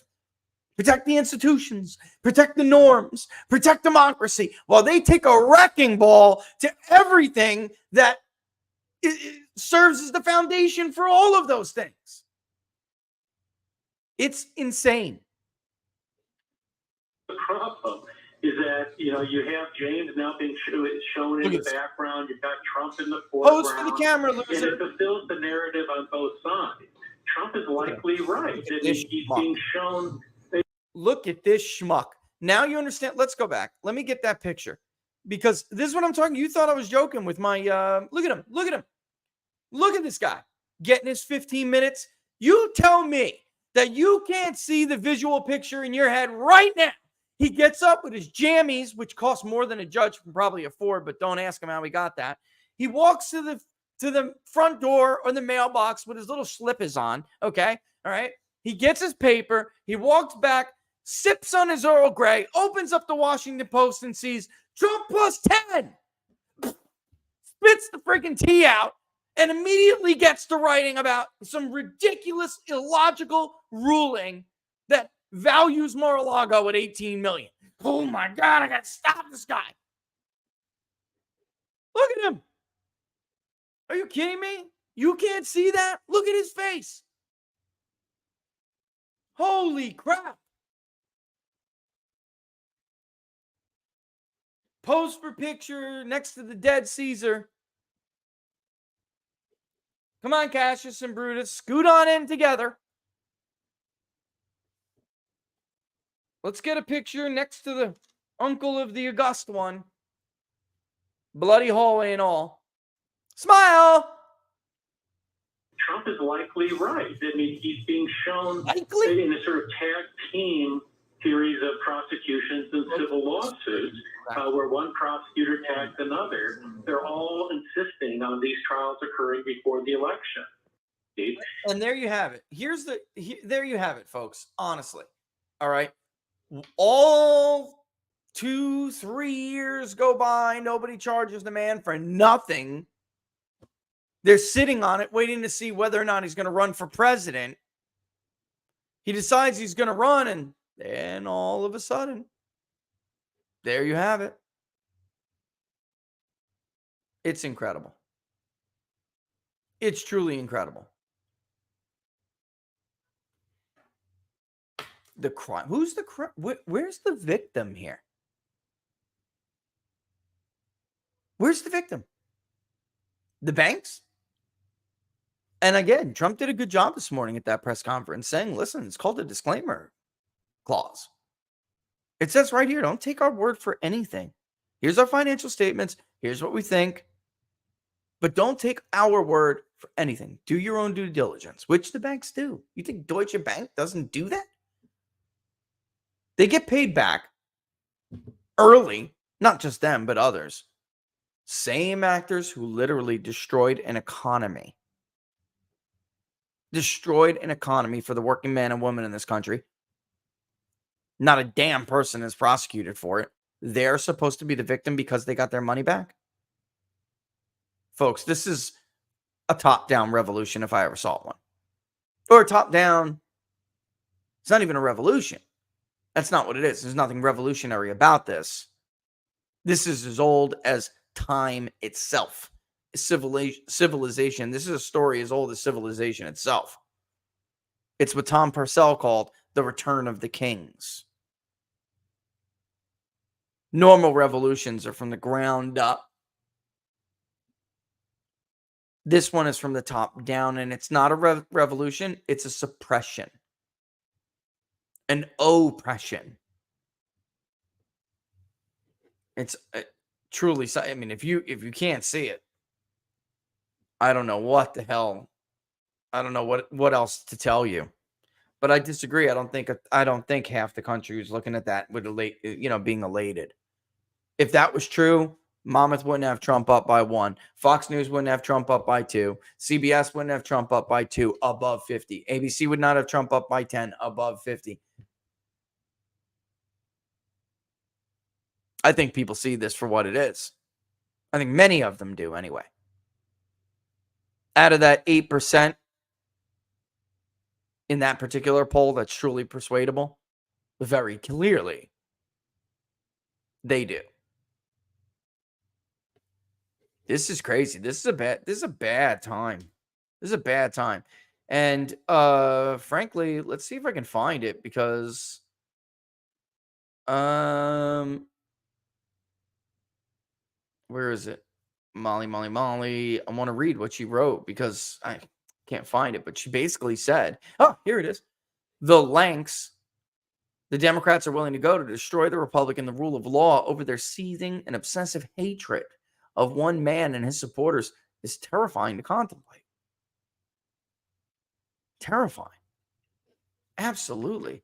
Here's another story I wanted to go over with you. I was going to go over it with Robert, but we have some time here. It's 3:33, and I know Laura wants me to. Are you suggesting I get to some questions? Is that what you're doing, or just comments stuff? Okay, yeah. I mean, I don't mind. I'll go into some. I'm not going to do like a Friday Q&A, but I don't mind. Look at this. Dave Gallucci, who ran for Pennsylvania's 5th congressional district. By the way, that race should have been a lot closer than it was. Yet another example of Dropbox BS. Okay. Josh Shapiro sex scandal. And by the way, Dave was not a MAGA bomb thrower, although he's a good man, a good guy, and brilliant resume. Brilliant resume. Veteran, raised by a single mother, father killed by a drunk driver. Family comes together, tightly knit. Good son.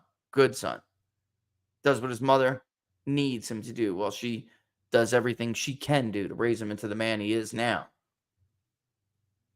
Educated. Service member. And yet still, the southeastern suburbs of Pennsylvania voted for an AOC-like radical who supported defund the police and actually was mugged and carjacked in her own district. Republicans gush over this guy. I kid you not. Mastriano was massive primary win. But they wanted to prove that Trump's candidates, or they wanted to make the narrative that Trump's candidates were weak. So, little boy Rickett, the RGA, Ducey, abandons Doug Mastriano. Everyone's told not to give the guy any money. And they're fawning over Josh Shapiro. He wins a huge share of the Republican vote. They still talk about him like he's God's gift.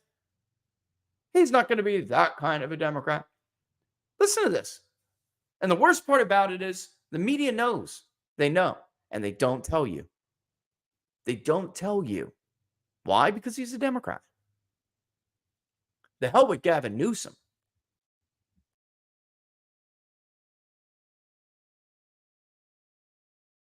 Gavin Newsom doesn't live in a battleground state. With a weak Republican establishment that is, well, Gavin Newsom does have that, is willing to roll over because they hate their own voters so much. Pennsylvania Governor Josh Shapiro piously talked his way across New Hampshire on Saturday, safely out of range from reporters who know what's really going on back in his home state. It's not pretty. Shapiro pushed his way into the limelight several years ago with a made-for-the-media grand jury report rehashing decades of sexual abuse allegations against Catholic clergymen. This is also the man who, at the time, serving as the Attorney General, said, "Don't worry, Joe Biden. Allegheny County is going to find the votes for you. We're going to deliver you Pennsylvania." Yeah, that's a legitimate thing for a man in his position to say, right? By the way, despite the media not saying it, his comments came only a few months, after the FBI announced a major sweeping indictment in Philadelphia. On what? Election fraud and electioneering. It even including judges. Had been going on for years. Bend over Bernie was swept up in it. Good old ballot stuffing. There's no evidence of widespread voter fraud. That's funny, because the same media that takes indictments as evidence, not prosecutors' allegations against somebody. No, they take it as concrete evidence. They just play dumb, as if that indictment doesn't exist or something. And now it's not even an indictment. They gave them, a lot of them, a slap on the wrist.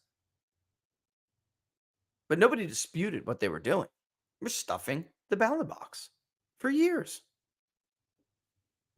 Shapiro's report retold incidents that had already been rightly and aggressively prosecuted, but topped off the tank with unproven complaints, impossible to verify because many of the named priests were dead. Shapiro's indignation knew no bounds. The cameras loved him. Flash forward to last week.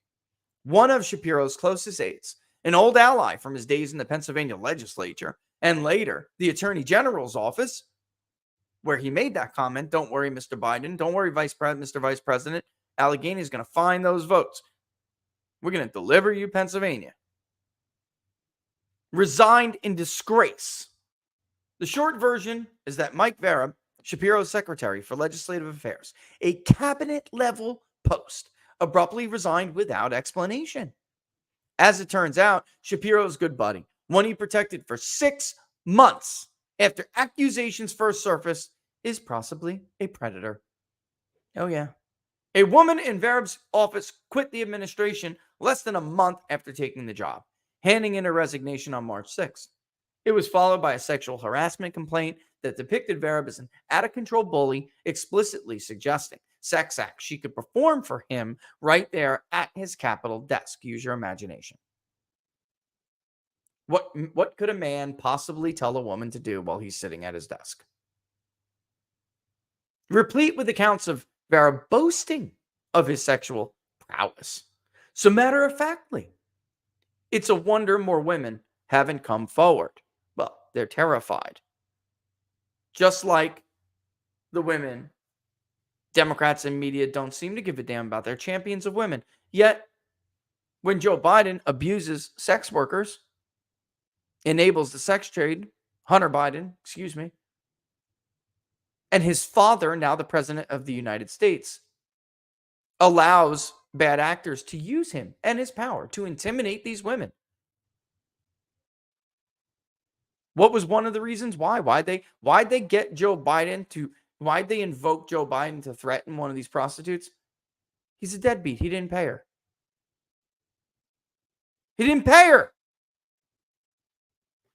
Now we have this. And again, what's disgusting about this is that the media knows. In all of these instances, they know. They don't give a damn about these women. Don't you dare preach to me about women's rights and trampling on women and, to support this guy who said this about women. Nobody believes he touched and raped that ugly pig in the department store. Nobody believes it. This is obviously a different story. Democrats don't care. Hunter, in his case, there's pictures of it. Remember, they told us they were fake. They got all of these intelligence people to pen a letter lying to the American public, calling the contents of that laptop misinformation, disinformation, Russian disinformation. Meanwhile, there are clearly underage Eastern European prostitutes and Asian women in those pictures. That Slavic girl looks 15 to me. No more than 16. say anything about it, we're going to invoke Joe Biden. These women were terrified. Terrified. The media knew. They didn't care. They don't want to tell you. If Marjorie Taylor Greene doesn't stand up in Congress and scream over Jamie Raskin so she can get it out, you'll never hear about it. The FBI sure as hell isn't going to do anything about it. They had the contents of that laptop forever. G-Men heroes. Body bag dragging murderers, more like it. 70-year-old man on his way to church. And by the way, Mike Lee, why haven't you said anything about that? Where's Mike Lee? You're cool with the FBI coming and murdering senior citizens, Mike? He had a gun. Okay, Mike. Sure he did.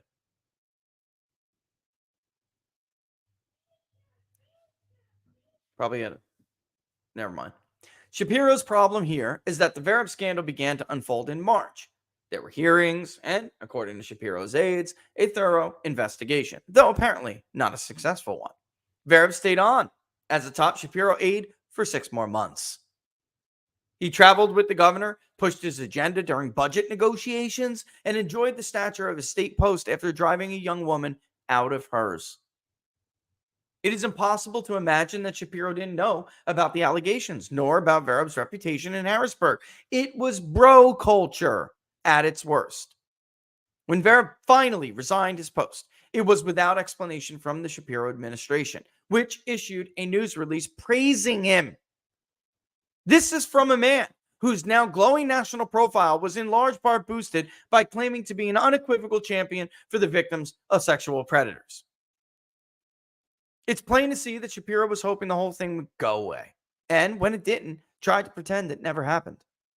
This is the man Pennsylvania dispatched to New Hampshire to champion his party.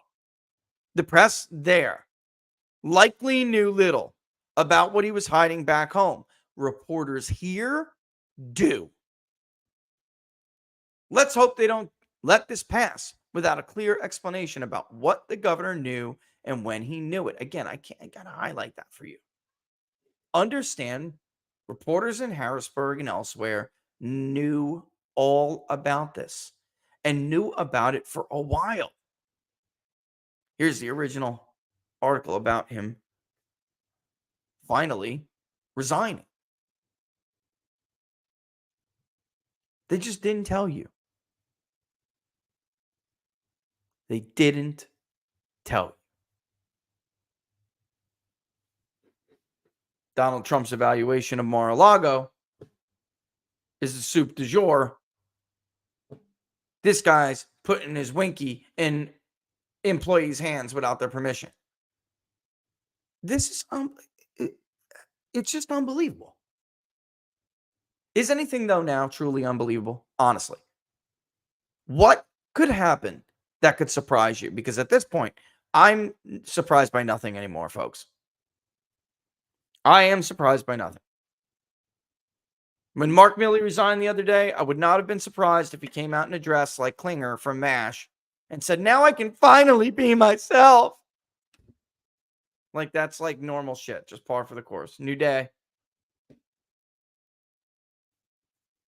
Verib and Shapiro are products of the Harrisburg culture. It's a town where elected officials often misbehave in their private lives and look at women as adornments to be exploited. The Shapiro administration has responded to this scandal by reissuing policy papers, advertising a strong stand against sexual harassment. Believe this? It's not enough for an administration to issue meaningless pieces of paper while it pretends to care about the safety and well-being of a young woman who was forced out of her workplace due to behavior everyone surely knew was occurring. Shapiro owes the citizens of Pennsylvania an explanation for this unconscionable delay in acting on Verib. It might result in the one moment Josh Shapiro runs from a camera. Dave, you should run for governor. I'm just going to say this live right now. Dave, you should run for governor, Dave. You should run for governor. I'm not kidding. You have an amazing story. People who don't know him, maybe don't know this. He's a great guy. He's an honest guy. He has principle. David Galut should run for governor of Pennsylvania. Just saying, floating it out there. I don't know how many more hedge fund people you want to put forward and ask Northampton for their vote. Dave straddles the bounds of the southeastern suburbs with the working class. He's like on the line where Southeast meets Dutch country. And the corridor to Western Pennsylvania. Mull it over, Dave. Mull it over. I'm telling you. Republicans, you'd be stupid not to take it. Rich, was hoping that you'd help educate the Timcast crew about why Newsom or Michelle is inviolable for Dems in 2024. It's kind of funny. We did talk about that before the camera went on.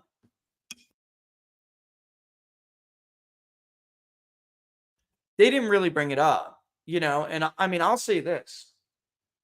I'm less worried about Gavin Newsom. If you're a Republican, you should be less worried about Gavin Newsom than two others that I see that are viable, meaningful, and electable. Newsom is going to come across, he's a snake, and he's good at what he does. There's no doubt about it. He tells you just enough truth so he can lie about the rest of his statement. Like, for instance, telling Sean Hannity, who should never have been interviewing him considering his, appearance of impropriety. They have mutual relation. It's an incestuous relationship. They have mutual, relationships. Let me put it that way. So he can go in front of a Sean Hannity and claim that America is now more energy independent under Joe Biden than it was under Donald Trump. It's absolutely insane. Anyone follow the Baker Hughes index, for crying out loud? The rig count? Why is gas, Gavin, $6 a gallon in your state right now? Production, number one, is not the same as independence. That's number one. Production doesn't equal certain level of production, doesn't equal independence. There are other forms of energy out there. That's number one. Number two, what does it matter when you're opening up the reserves and just putting it out on the market in a political attempt to devalue the price of gasoline that's supposed to be used for actual emergencies, for wars, shortages? The truth is, as far as just straight production goes for crude, they are on par to get close to where Donald Trump was before COVID hit. But, somebody like Sean, he's not smart enough to deal with somebody like Gavin Newsom. He's not. Now, put Gavin in front of Tucker, good luck. You're going down. But he's just not a good fit for, let's say, Ohio. He's not a good fit for Pennsylvania. He's going to come across like John Kerry came across. Coastal liberal who is feigning respectability. This is a man who ran one of the most beautiful cities in the country into the ground. It is now a total dump. Unless you're uber rich, the Bay Area is disgusting. Crime is through the roof. It's gross. And his state is a total dump. Michelle Obama, on the other hand, it's very simple. Michelle Obama would suffer the same way that Hillary Clinton suffered. Hillary Clinton was not popular when she was first lady until Bill publicly cheated on her. Then she got some sympathy vote from women, or sympathy support from women. She left the White House in a better image than she was for the first term. Pushing Hillary care did her image in until that happened with Monica Lewinsky. People did not like the First Lady of the United States until Monica Lewinsky. Then she used that to ride a sympathy train to be a senator from New York because she could never have won her own home state. She moved there for a few months, got residence, and decided, all right, I'm running against Rick Lazio. Rick was really close and almost beat her until he decided to basically accost her on the stage during a debate. Or it's not really what he did. He just wasn't careful enough, and they spun it into that he was aggressive to her. And then Rick Lazio plummeted. Rudy Giuliani, had he run, he would have crushed Hillary Clinton. He should have. She still enjoys modest nationwide favorability ratings until she becomes Secretary of State. And as Secretary of State, Gallup gets her above 60%. That woman is wearing the leather off the shoes. Just kidding. She's not walking anywhere. She's flying everywhere and getting chauffeured everywhere. But she's putting on the mileage, and she looks like a diplomat. She looks like a statesman, a stateswoman, you know? She looks very stately. Like she's doing a lot. Her approval rating shoots up.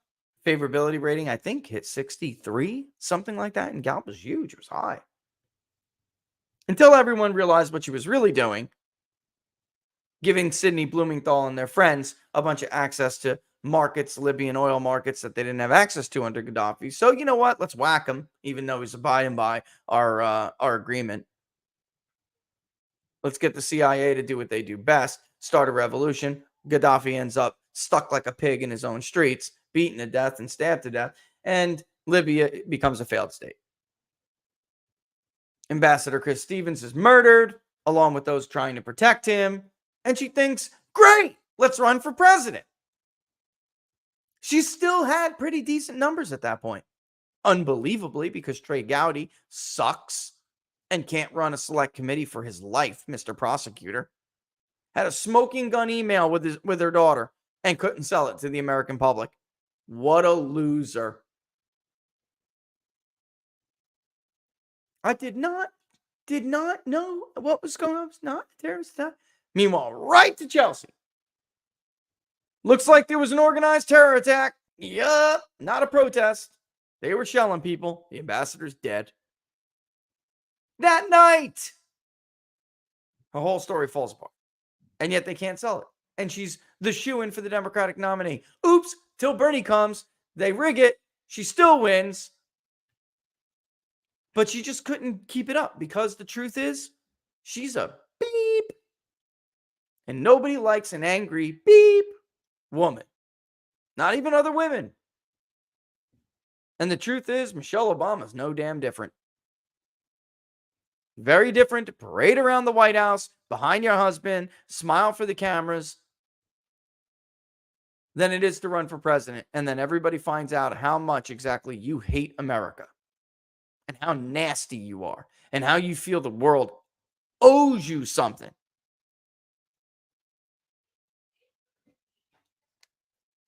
I don't know, Laura.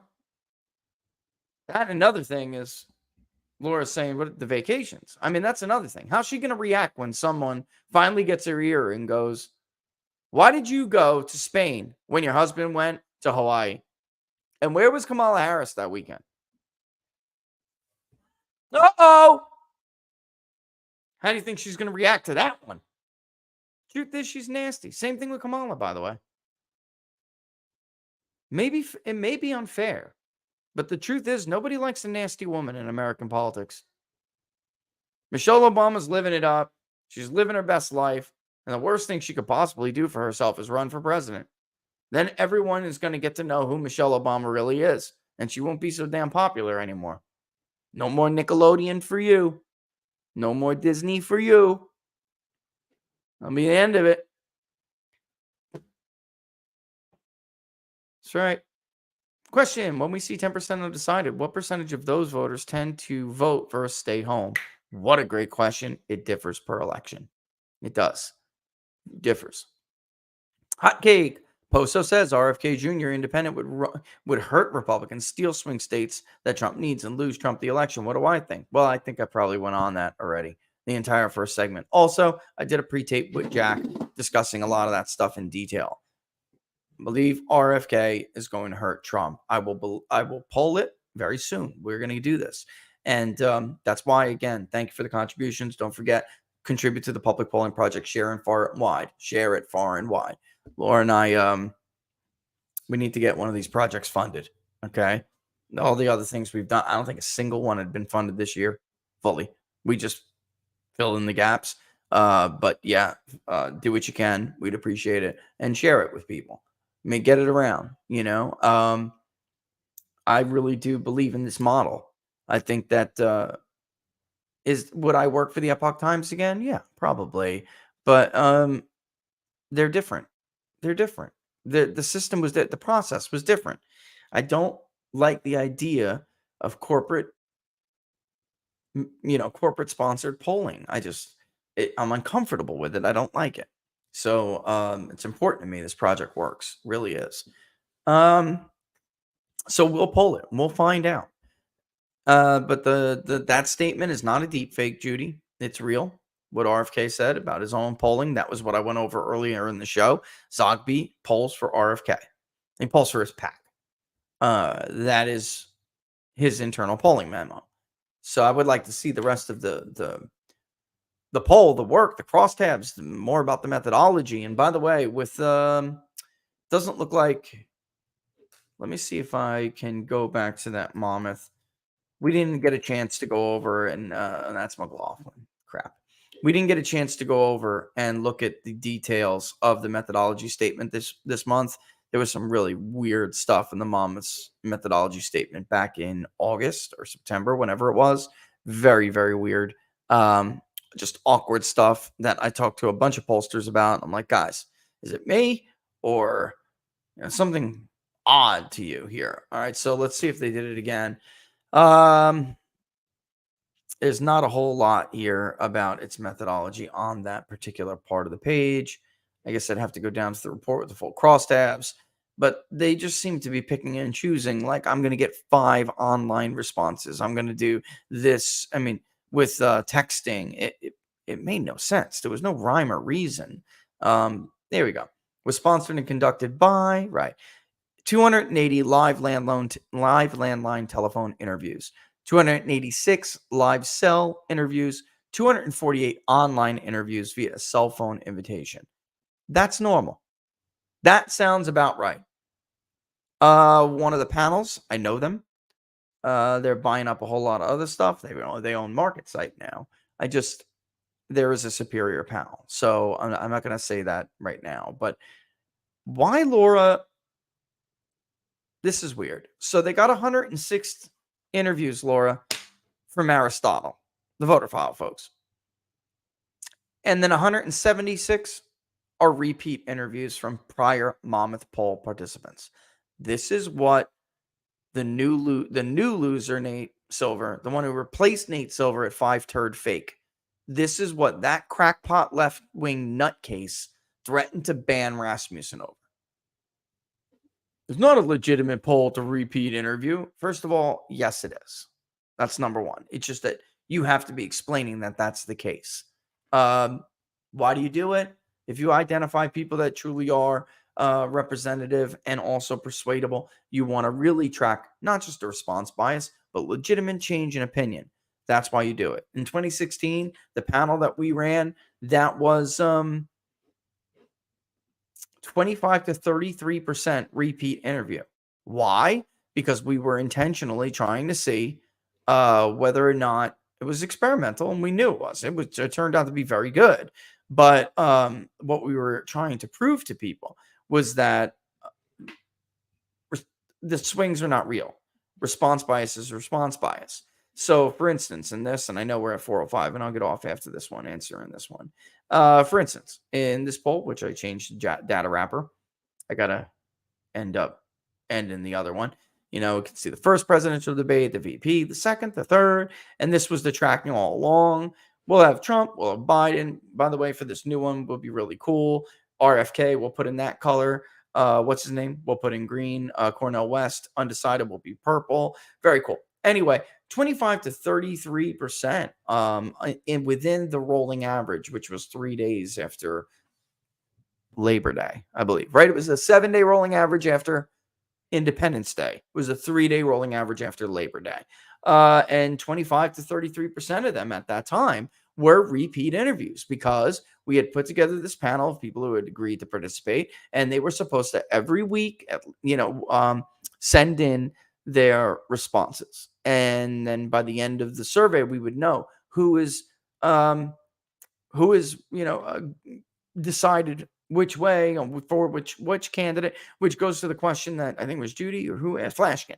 of what percentage of those voters tended to vote versus stay home, you can see right here. Here's a great example, Flashkin. So again, this was done very differently here, and it's just pointing it out because of the methodology from Monmouth.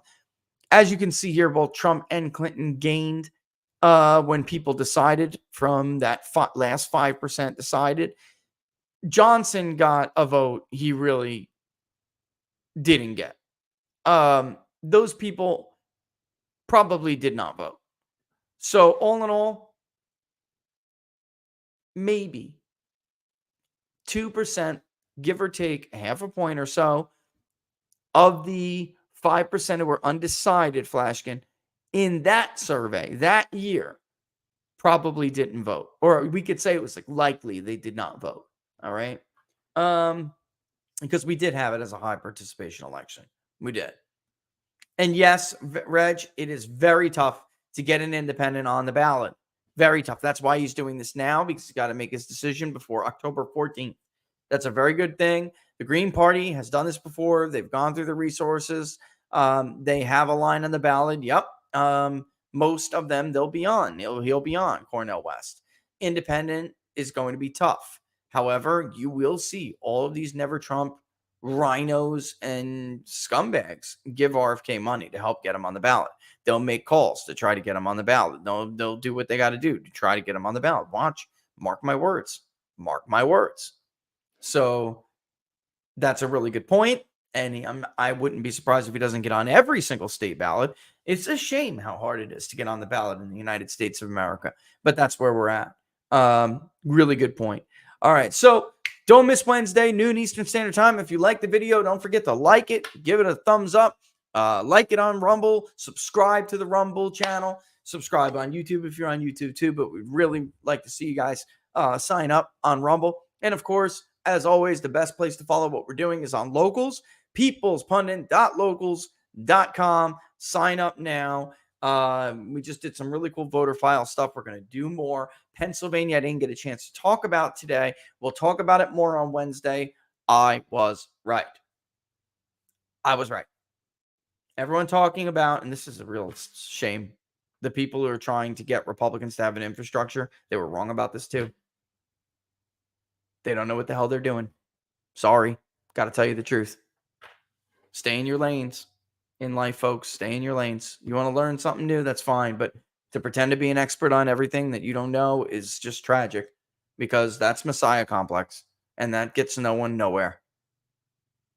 Anyway, peoplespundit.locals.com. When you go there, you'll see a big sign to support our polls. You can click on that, go to the Public Polling Project as well, or just go to bigdatapoll.com if you don't have the link in the description, and you will see right in the menu that phases out when you click on the hamburger, Public Polling Project. I appreciate everybody who has been contributing. Thank you. I did see stuff coming in throughout the show. Let's try to keep that momentum going. And then when you do contribute, God bless you for it. Share it with people far and wide, like-minded people who want to see non-corporate sponsorship. Okay. And we'll go there. From Wednesday, we'll talk more about the questionnaire. We're going to focus again on social media, social biases, but various matchups. Of course, we're going to do the Democratic nomination. We're going to do the Republican presidential nomination. And then we're going to keep our questions about the Trump or bust vote. Really, though, everything else, we're not going to ask about issues, nothing. This will be an election-centered survey, and we'll be talking about different potential hypothetical matchups and what the results of those will be. All right? I would love nothing more than to have everybody who watches give a buck, and then we would constantly be able to poll. Eventually, I want to get the community to a point where we can join like Rasmussen in at least some daily tracking. And I definitely want a tracking poll in at least the last couple weeks of the 2024 election, the national tracking poll. And we were able to track a bunch of battleground states in 24 till the end, or 20, till the very end. Did a great job. What I don't want to do is pull this state, that state, this state, that state. We're done doing that because, if we're not going to have a final result, we're not going to pull it. Because the misdirection and the scumbag pod shots, we opened ourselves up to doing that by polling too much and not having a final poll for them. Right. So, for instance, the Marquette poll had Johnson up bigger than we did. But then at their very last minute, they released a Johnson +1. Well, we polled before, found less of a lead for Johnson, but we polled before their Johnson +6 or whatever it was, Johnson +5. We just didn't get back in at the very last minute. And we're not going to do that this time. Wisconsin, of course, will be a state we do poll. I'm just trying to give you an example. But I definitely want to poll like we have. All right. With that in mind, sign up for locals. Nothing but love for you. Thanks for watching. See you Wednesday, noon Eastern Standard Time. Thank you, Laura.